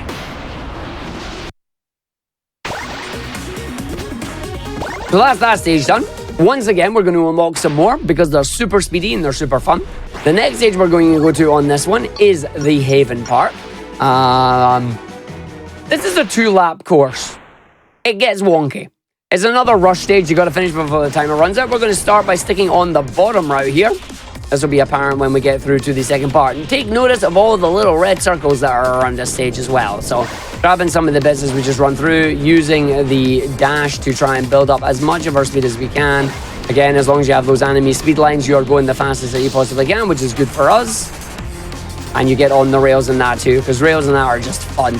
They're all very smooth to use. We don't have to worry about it. And away we go. So we grab that energy, which is nice. We're going to go down the bottom route on this one. Let's see if I can get the launch that I'm looking for here, or if the game will be mean to me. I just line myself up. Game says what? No, it doesn't. That's fine. So the game is being mean there. We're just going to run around off the glass, and we're not going to worry about it. Into lap 2, however, this is where we get to have some fun. So everything's gone absolutely wrong. There's a giant moon in the sky like Majora's moon, and it's going to cause absolute havoc. We've got lava everywhere covering half the level. The small circles are now big circles, and we've got to navigate our way through the stage. You'll get to see the moon in a second when we run the wall here, and it looks over. Stop, moon. Giant moon looking at us funny. Those of you that have played Spark 2 will recognize that as Float's Moon. And you're like, your trouble's ahead, huh? Pretty much. So we're just going to jump over all these boosters, land in the dash ring, takes you down to the bottom. I'm going to land that there. That's going to give me enough for exactly 1 energy boost. And we'll see if we'll be using it or not. Grabbing this just to go through here. See if the game's going to be nice. If it's going to be a butt, it's being a butt. That's fine. So game can be a butt. I'm all right with that. We'll just use my boost at the end here. And it didn't jump. The glass effect is absolutely amazing, but the glass effect can also be just a little bit of a little bit too much for some people, but it is honestly really good and I love it a lot. But now we are coming through to the endless hall that is technically not endless because we will actually finish the stage. Strange how that works. Yeah, it's not endless, Amber. It's not endless. Oh, you mean we won't be here until like the next hotfix show at 7 p.m. Eastern? Please no. I wish to sleep, Amber. I wish to go to bed. I do too. I wish to sleep. I would like to be able to sleep at some point in the next 24 hours, you know. Oh yeah, no, same. I mean, I could probably keep going. I don't want to test that theory though, you know. No, don't. I don't want to test that theory. I'm gonna sleep after this. Richard goes, there is no sleep here, only awake. Only awake. I mean, honestly, sometimes it will feel like it. Right, Endless Hall. Welcome to the endless part of the Endless Hall. The only thing you need to know about this particular part of the stage is do not touch Big Fire Pillar. Lasers, have fun. Big Fire Pillar, do not touch. The reason for that is Big Fire Pillar will kill all momentum if you hit it. The lasers do not. We do not. The lasers are fine. Let's see if I can get Big Jump here and just go to the moon. I did not, so we're going down the bottom of the level now, but that's fine because as you can see, there are boosters, which will take me right back up to the top anyway, which is a nice little safety feature, which we love. Make sure you fall down the right hole. You can go down the other holes, but the other holes will take you all the way down and loop the loop permanently. It's a bit funky. We're in another booster area now, so I'm just going to use as much of my boost as I can. I'm actually going to keep a hold of one just as a safety reason here, because these are going to activate, and I'm probably going to touch one, and I shouldn't. Oh, yeah, no, I'm staying well out of that. Oh, yeah. No, see that speed there, though. That speed, though. Right, I'm going to bounce off this, going to jump through, going through that. Don't you hit that laser? Nice. I didn't hit the laser for once. Hold on that. Jump, jump. Use the boost. Get over. Going to hit the other ones in. These are all going to fire at me. They missed. That's great. And now we're going to use the speed that we have to skip the end of segment here. You might think you want to go straight ahead. You do not. What you want to do is you want to hit this. Go out to the side, use the boost, use the dash, and there we go. That skips another one of those mandatory optional fight sequences. You don't know it's there until you're caught in the box and it goes, surprise, and springs the box on you. So we are good to go. And now for the stage that makes this run live or die. I'm about to show you all some of the most amazing speed tech in this game. You already have the magnet dash. What if I told you the magnet dash can also be used with your energy dash rather than your normal dash? And it can be done at an angle. We're going to do exactly that. This is a stage that normally takes 2 minutes and 20 odd seconds to do. If I do this right, we are going to the moon. So I'm going to just try and grab this once more and see. Nope, we didn't go to the moon there. So I'm going to restart the stage so we get our energy back. We can fill this up to like 6 times and it's still faster than doing the stage normally. I hope I don't, but we'll see what happens. Because what I need to do is this the Jester space program? Yeah, this is the Jester space program as well, yes. You have the Hedgehog space program. This is the Jester space program. So we're going to just grab this. Oh, that game is being funky there. I don't think I can get back up on this one, can we? Game, are you going to let me? It is not, so I'm going to have to just restart there. So unfortunately, I just fell down and it didn't work. You wouldn't believe me if I said this worked in practice like 3 times in a row, but there you go. This is a video game for you. Right. Oh, so I got it there, but I didn't get the energy dash. What we're trying to do here is we are trying to time the angled shot of the Jester attack. There you go. There it is. Whee! Up we go. Landing onto the top of the level there. This is still faster than doing the level normally. Obviously, in a run, you'll want to try and get this first time. Good luck with that. If I can do the second one, I did not, so we're going to get caught. This is one of these optional, mandatory optional fight sequences I was telling you about, right? So sometimes they're mandatory, sometimes they're optional. It just depends which version you get. It depends which version you downloaded. There's another one. We'll see if we can skip it later. So we're going to go through this segment. Uh-oh. Richard put a poll in chat sleep or no sleep. 57% of chat says no sleep. And 43% says yes, sleep. Yeah, no, that's fine. That's fine. I'm still sleeping. We did manage to get the skip at the end of that stage there, so finishing in under a minute after doing like 2 or 3 attempts there. Not terrible, not great, but definitely not terrible. And now before we go into throwback, I do actually need to go do a shop. This is a really important shop because what we're going to do is we are going to buy float, and we're going to stick float in our bar. We will never switch to float, but we're sticking around our bar. And I also want to buy the energy surge power up, and the energy surge power up is going to be good. While I'm here, I'm also going to buy the extra moves of the dual air kick and the dual air slash. These will add these extra moves if I use air combos. I don't know if they're actually any good or not, but we're going to use them anyway. So we're going to go into throwback. This is literally a throwback, as we are going to go in and we are going to do the bosses from Spark 2 all back to back to back to back. The main important thing here is this last power-up that I just bought is literally a really powerful power-up, and we also have Float now, giving us these wonderful little face icons that you can see. These face icons are stupidly important because what they'll give us is they'll give me the ability to do extra damage to this boss. But what I need is I need my energy, and my energy is not quite there yet. That's fine. I didn't get the 3. I was hoping for the 3. Oh, I missed that one. Can I get the last one? No, I cannot. That's fine. We might be able to build up enough energy here. That is phase 2 dead. So phase 1 is alive. Phase 2 is dead. Here's phase 3. And we do have phase 4 as well. It's doing the jump attack. That's fine. I did not get to jump there. That's unfortunate. It should still die in this sequence of events, I hope. Yeah, it should still die here, so we're all right. Is it going to get that? It did get it right at the end there, which is unfortunate. We have full energy, which is really important. I'm just going to get punched. I do not want to keep getting punched here, game. I need to start punching you back. This is fine. Take him out. When he dies, I need to be very quickly in combat again. You can see my damage meter draining really, really fast, unfortunately. What I need to do is try and get some of these attacks off. And then he's going to do attacks here that I need to like just make sure I can just try and dodge, which I did a very poor job at, but he's almost dead. I'm going to blow him up. There's his health bar away. Full explosion there. 1.8 damage. Insta-kill on that one.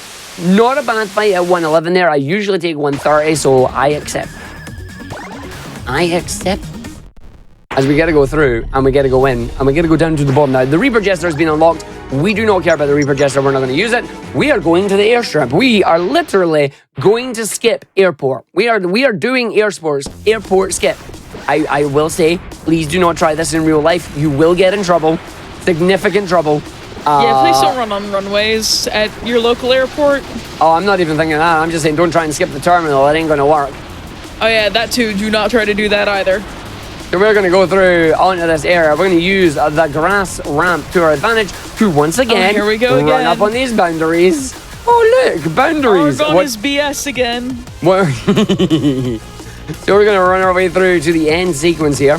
We're then going to jump up and then immediately jump out of bounds from the boundary. Again, there was a ceiling there. There was meant to be a ceiling that stopped me. It did not. So now we're just going to run all the way over to the plane. This skips the entirety of the inside of the airport sequence. There's an entire level below me. I'm supposed to be doing that. We just said no. Lake worked hard on that level. Lake did work hard on that level, and the speedrun community said no. Again, a big shout out to the Spark 3 community. There's a whole bunch of them that just go in, they IL, they glitch on, they find amazing stuff here. And it is a lot of fun just being able to come in and do all this. So now we are going to go and do it again. By the way, if you thought the airplane itself was safe, you funny. We're in a giant cylinder. You know what giant cylinders mean? We're clipping out of bounds. Literally. So when we get up to this wall, we can jump out of bounds and we can go straight to the front of the ship to the end of the level. What?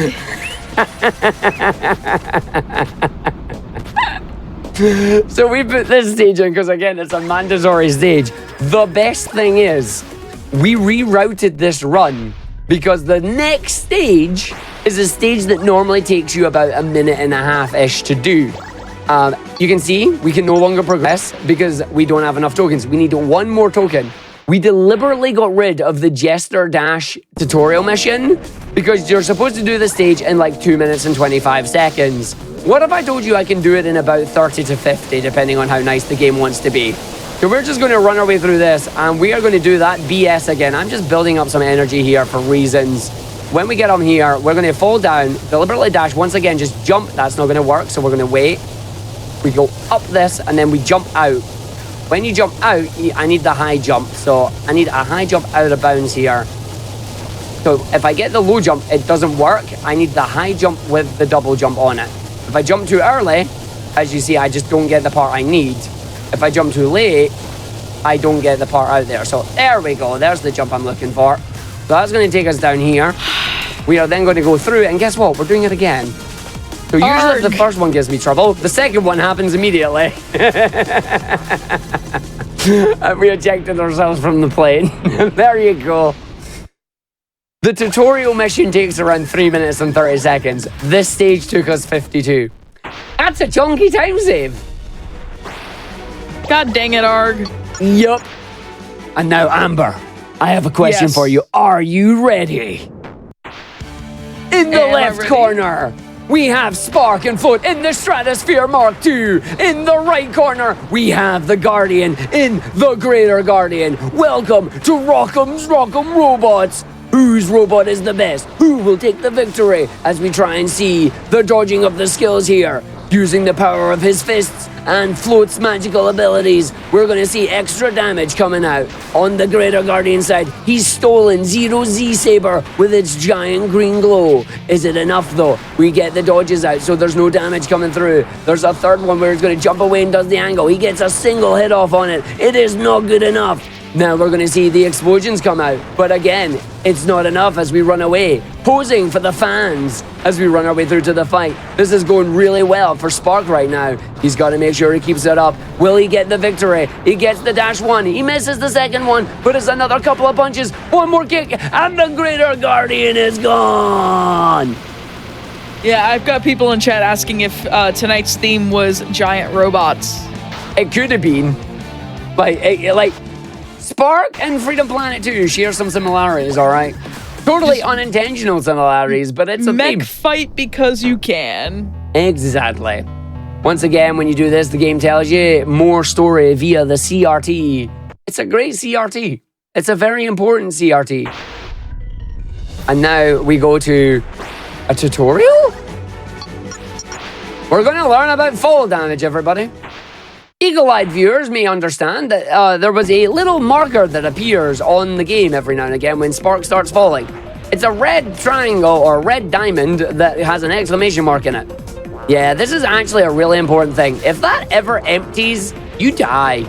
And dying is bad. Dying is not good for live. Dying is also not good for going fast. So there are 4 ways to get rid of it. You can use your jump, you can use your dash, you can use your Charge Jester dash, or you can land on an inclined slope. Now you might be wondering, why the heck is the game giving you a fall damage tutorial on the second last level of the game? Because we're about to go to my favorite stage. Welcome to Deep Descent. This stage takes approximately maybe 15, 16 minutes on your casual playthrough. The timer is about a 10 to 12 minute. We're going to do it in 4. So we are going through this absolutely massive stage. Again, I cannot state enough. Anything that you can see in this stage, you can most likely get to. We are going to have a lot of fun as the bottom of this level is where we need to go. And I mean the very bottom. It's a giant cylinder. What we're looking for is down the very bottom here, and we are going to fall with style just like Buzz Lightyear would and get ourselves down there. Starting with a face palm. Way to tie in last week's episode where we had, not last week, 2 weeks ago, our last episode had Toy Story 2 Buzz Lightyear to the rescue. Yeah, that was totally unintentional. And Gravity Rush as well, so a lot of falling with style. Gravity Rush is an amazing game. Yeah, this is literally my favorite level in the game. It's so much fun. Even when you're playing it casually, like the speeds that you can build up is amazing. But the fact that this has been routed in such a way where we can, for lack of a better term, we can do this BS is literally ridiculous. Like, the stuff that we do on this one is, how do you get away with that? The answer is because we can. So again, we are supposed to be wall running along all this. This is the platform that I'm supposed to be wall running down. I'm supposed to be going sideways, and if I jump, I die. Instead, I'm going to just jump, and then we're going to just land down on the platforms like we're normally. There's little protrusions out here that we can use. You may think it's not as flashy. You may not like it. But this is what peak performance looks like. So I've been told. So we're going to land on this incline using the fourth one. Then we just get a big old run off here. We're going to jump. And then I don't even have to use an energy boost here, which is actually amazing. Normally I do. I got a really good angle there. We're going to fall down the bottom, not get hit by these pistons, because these pistons will kill me. I will launch myself off the edge. I've accidentally turned my color off because I landed into one of those really bad enemies that love to summon things that will come and kill you. More about that later. As we are going to jump down now using these little water rings to try and stop your descent. We are now at the midway point, 2 minutes and 10 seconds into the level. There is so much of the level that we just skipped you do not even know, and it's so much fun. We're going to just keep running our way through here. And because I have so much boost, I'm just going to use some of it. And now we are finally going to use that regen boosting skill that I bought way back in like District 9.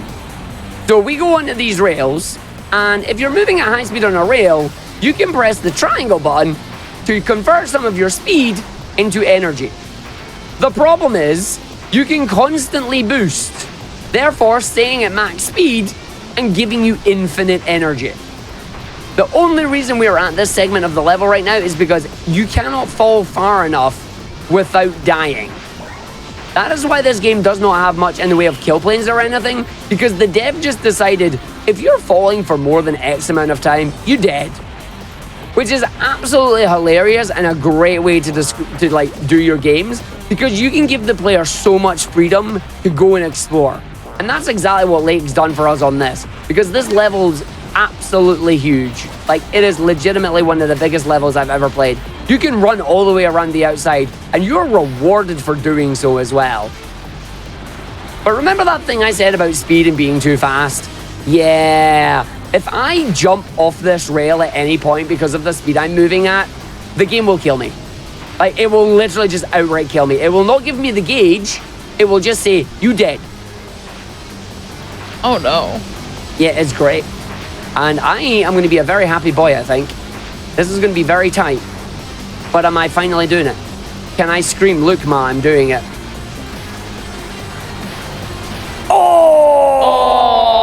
Almost sub 4. I want sub 4.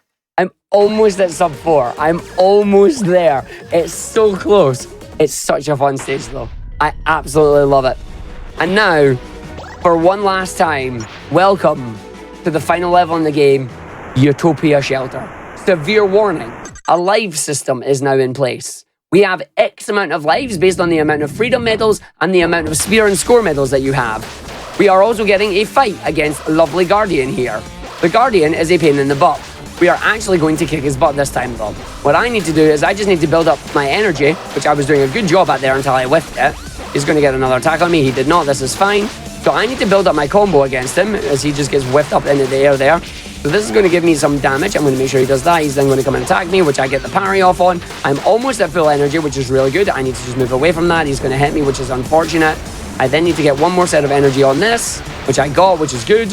I do not have enough damage to actually kill him on this. I just need to build this up once more. 1.7, he's dead. No, he's not dead. Oh, unfortunate. But he's dead now. But welcome to Utopia Shelter. 18 lives in play for us. Starts with a boss fight, and then goes to, and I kid you not, a level that is approximately 11 minutes long. And that's with speedrunning.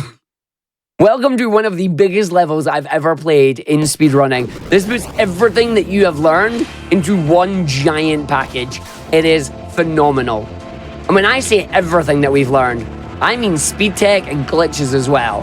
So we're going to run our way through here. We're going to get some energy management off these enemies. We're going to shoot them with our lovely little finger guns. And then we're just going to jump and run our way over here. We're going to take out some of these enemies just to get a little bit more energy.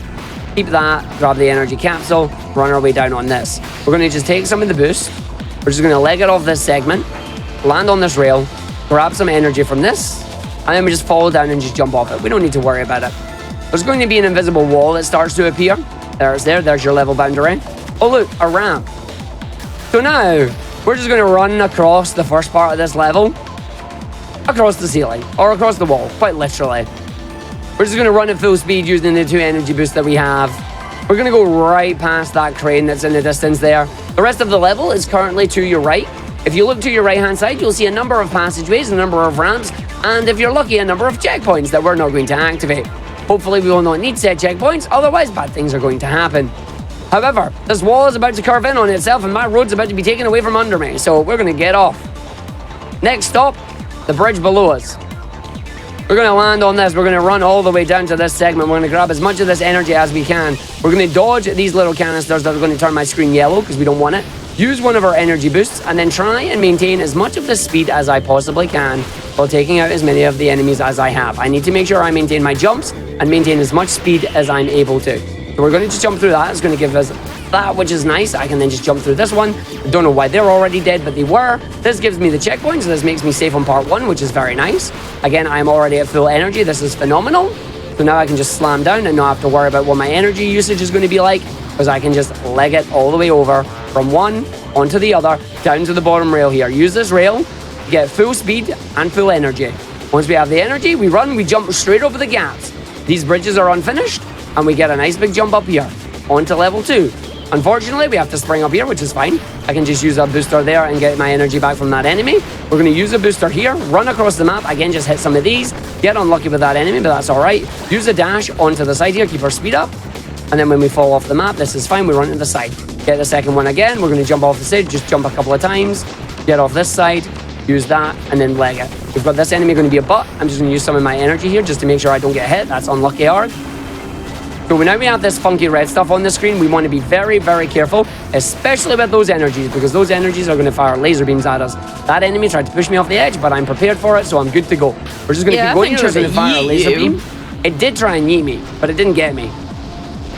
Again, I do apologize. I love this stage to bits, and I'm going to commentate it all the way to the end because we've got rail boost all the way. Power up, going to run through. Hold the energy, grab a little bit up here, jump across, gets onto the top section, which is fantastic. So now we're going to just run and jump down here, skipping over this entire laser section because we don't need to worry about it. Use a little bit of boost because there's an energy booster coming up here. We're going to go around onto this area. We are not following the highway. We are jumping off the highway. We're going onto building section 38. We're going to jump down. We're going to land. We're going to boost, carry the boost from one segment to the other, jump all the way across the skips going on the highway. And then I managed to get the jump there. We just landed it, which is nice. I'm going to make sure I keep hold of this. We're going to use another bit of boost. Almost came trying to push me off on that one as well. So now we're going to go down to the other side here. This is going to take us into phase 2 of the level. So we build up our energy again on this one as we got to go through. As we go into this area down to the bottom. And then you hear the stage music is changing. It's getting a little bit more dramatic now. As we fall our way down to the bottom, we're going to make sure you don't go splat on the face. There's a number of checkpoints here, but just make sure we line up and grab them just for safety reasons. That way, if we do somehow die and things go horribly wrong, we have a checkpoint we can fall back to. Literally. Because I'm falling. Get it? So now we're going to come down this segment here, do the little dash. We go in, we make sure I touch the ground there. That way it refreshes my jump and my dash, because we're going to use them just to get down to the bottom here. As we're going to go through and now into the other area. As we come... Amber? Yes? Have you loaded up Nier Automata? I only own Replicant, so I don't think so. Has the game loaded up Nier Automata? No, I can't words anymore. Yeah, no, don't worry about it. We're fine. I've loaded bad English. Yeah, bad English there as well. That is something that just happened there. I'm surprised. Thankfully, I can actually get back up from here because the water gives you the decent physics. Also, we got one of them favorite mandatory optional fights. So right ahead of me in this cylinder is a mandatory fight. I just turn to the left and just run over like this, and it's optional now, so that's fine. Mandatory. If there's one thing I've learned is that nothing in this game is mandatory. Unfortunately, there is one thing that's mandatory, and that's fall damage. You will be taking it a lot. As we run our way through down to the giant area now, down to the laser beams, as we run our way through, and we go back in, down to the bottom section here, and we get a nice big speedy boost as we're going in. Now, when we go into this area here, we're about to go into these giant cylinders, and there's going to be an interesting little puzzle mechanic in the cylinders here as we come... Richard, are you loading up Nier Automata? That's a very good question. Definitely doesn't seem like it. I mean, why? This is like, we're in the Tower of Near Automata at this point. What is going on? All right, I'm just gonna do some wall jumps just to keep running through this section. I'm immediately gonna take a sharp left off this area because guess what? We don't want any of that. There's an entire like highway section here, as you can see it running around all these cylinders. We know exactly where the end is, and we are gonna fall with style right down to it. Buzz Lightyear would be proud as we come down and go through. Oh, well, I facepalmed. That's fine. Backwards. Oh. All right, seriously, who's loading up Near Automata this time? Richard said this is Far Automata, This is also known as Whoop Whoop Automa. I mean, it's very far. Something is happening to my video game.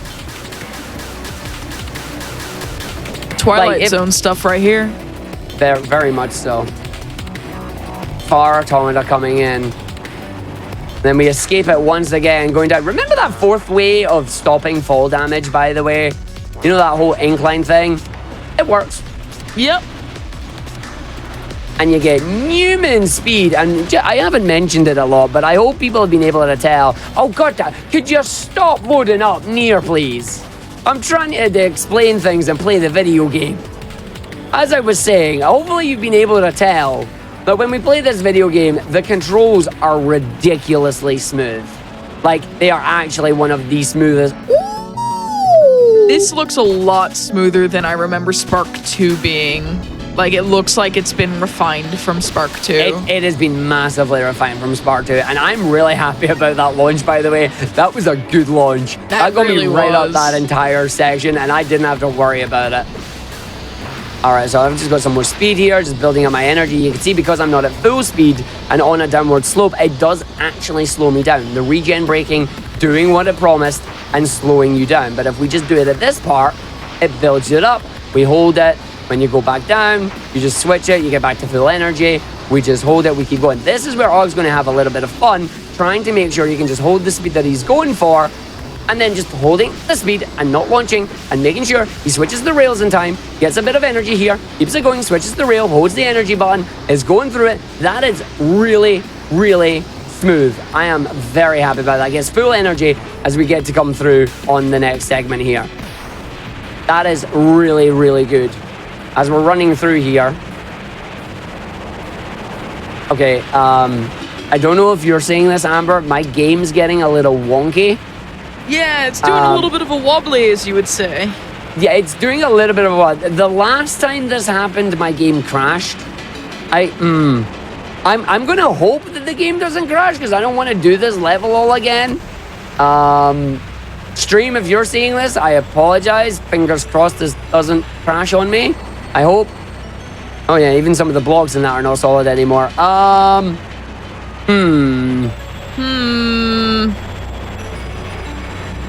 See, the checkpoints are fine. Oh, okay. Is the tube... Nope, the tube's moving. All right. I'm not going to worry about it. We're just going to go down to the next stage. We're going to go down to phase 4 of the level. Phase 4 of the level is going to take us to an area where we're going to use all the energy that we have, which is great. As we get to go through and we go down to the very bottom here, it's a big tube. It's a very, very big tube. So we're going to come down to the very bottom of it here. And we're back in Near Automata land once again. This time we're going to skip another, you guessed it, mandatory optional fight sequence on that box. But we're just going to say no. And literally just fall and head towards the end of the level, which is down here. But we're going to make sure that we actually stay alive. So if you have a look at the meter there, suddenly the meter is going up. And the world is getting very red. When suddenly, out of nowhere, you go splat. So we know where we need to go. I've got to go find a hole in the matrix here. And the hole in the matrix should load up very soon. It's there in the distance. This is almost a 10:30. I am stupidly proud of this time in this level right now.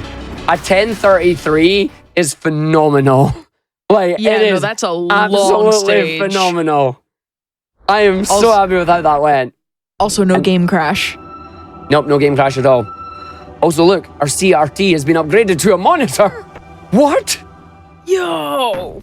And now we have 3 bosses. Welcome to the boss rush at the end of the game. We are now playing as the Fark from Spark 2. This is the main character from Spark 2. He has his own moveset, he has his own combinations, but he still maintains floats power from earlier in the game. This gives us a lot of time save, which is really, really good. We do want to dodge that. And by the way, just in case it wasn't obvious, that entire segment where I said the game was crashing, that is intended. Do not adjust your sets. Do not think it was crashing or anything. It's me just doing a bit. So we're just going to do that. We get through in that one and then get the last parry. He's not doing the attack. There it comes. Did not get it. That's a shame. He's going to run away. He gets one more attack, I think. I'm not able to build up much meter there. He's still going to get the attack off and then he finally dies. We do almost have full energy though, which is really good. And this allows me to build up my meter as we go into the Line Work Reaper. So we're going to take out the Line Work Reaper here. He's going to teleport and be a butt. He's actually doing a good attack though, so I don't have to worry about it. Maybe he won't get the chance to do the awful attack. He's been parried, he's been sent up in the air, so he shouldn't get that awful attack off. That's nice. This is going to allow me to then go into Line Work Spark. So we are now fighting the main character here. And I just need to make sure we keep him in the parry formation if we can. I've already failed that, so I'm going to just use my energy. He's using the Zenith attack. This is not good. We are now Kingdom Hearts 2. He's used the Zenith laser attack. I repeat, the Zenith laser attack has been activated. He's then going to do a dash attack. I'm not getting much in the way of the power that I normally get here. This is a shame, because normally you parry him and he doesn't get any attacks off. That's going to happen later. I'm going to kill him before it goes off. Justin, no more. There you go. Lovely job. And then it goes off anyway. Bleh. But he is dead. Just the last 2 swipes, just because. Bleh. Yeah, pretty much.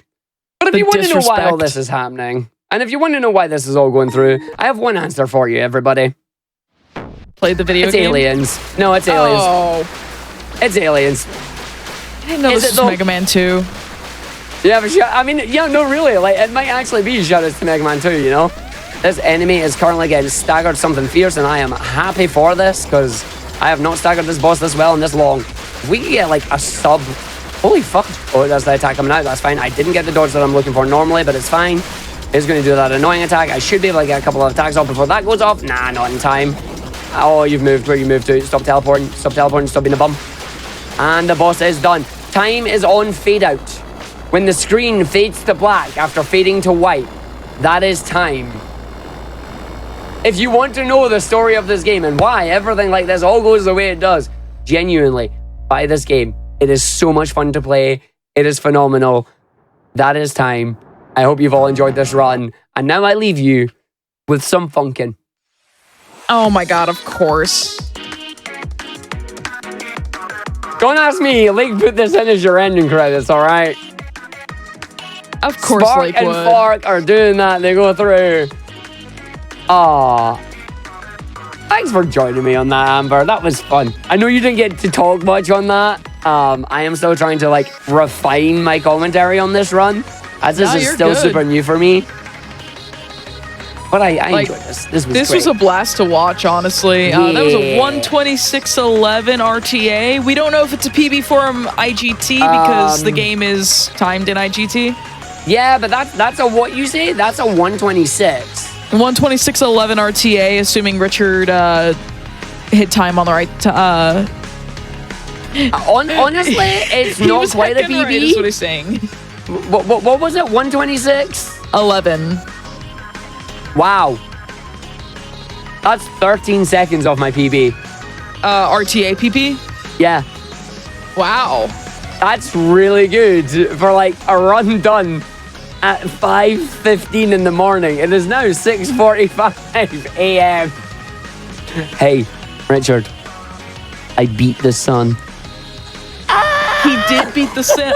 You were racing the sun. You beat The sun- the Electric Jester 3 before the sun could rise. The sun did not come up. It is still pitch black outside.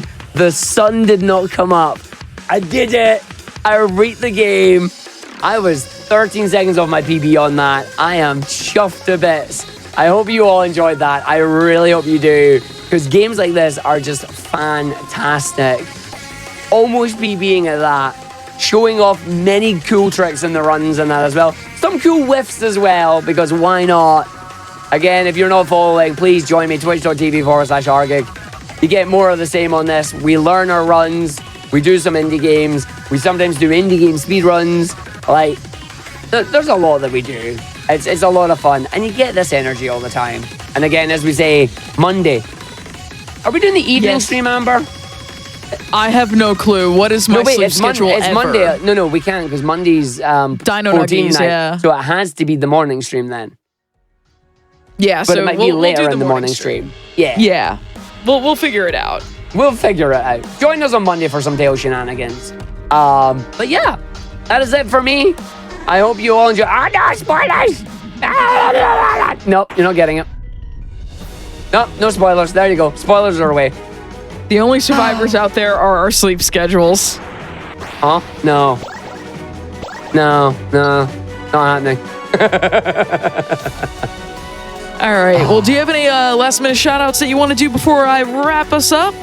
I have done all mine. I am all good. Again, a big thank you to you, Amber, for inviting me on the show here again. Good luck with your new show. It's going to be awesome. I think it's going to be amazing. Who knows? Maybe I'll get to jump on that one and show off a passion project. Although, to be fair, I just did. Like, Yeah, I was this gonna say, is a passion everything you project do is a as passion well. project at this point. So, But, I appreciate you inviting me back on this one. Once again, Richard, thank you for being tech and for everything that you do on this. It is greatly appreciated. And to all of you on the chat as well, for joining us, for having fun. Hope to see you all in my chat over the next couple of days. For everybody watching on YouTube, or taking the time to watch this in the future, can't very much. Yeah, that's it. I'm all good. All right. Well, thank you so much, Argic. And Revo, if you're still awake or if you come back and watch the rest of this VOD, thank you, Revo and Sabrina, for being on the show as well.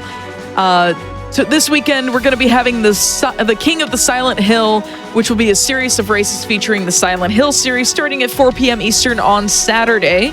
We will also have the Captain Toad Anniversary Special starting at 1 p.m. Eastern on Sunday. And if you want to tune in tomorrow for the first step, you should do that at 7 p.m. Eastern. It will be followed by Victory Lap. That's all going to start at 7 p.m. Eastern. And one last time, game and volunteer submissions for Frost Fatales 2023 are open now until November 26th. If you want to find out information about that, go to gamesdonequick.com/framefatales or the GDQ Twitter and submit your games or volunteer applications. But I will see you all on November 30th. We're going to be having a return guest from the very, very first episode of Never Before Seen. I'm going to have Ice Blue coming on the show. We're still figuring out exactly what he's going to be running, but that will be the final episode of Never Before Seen before January 2023, where I launch Passion Project right on the same time slot, same day, or night, really. And I want to thank you all for being here. It's been a wild ride. See you on November 30th. Take it easy, y'all. Have a good night.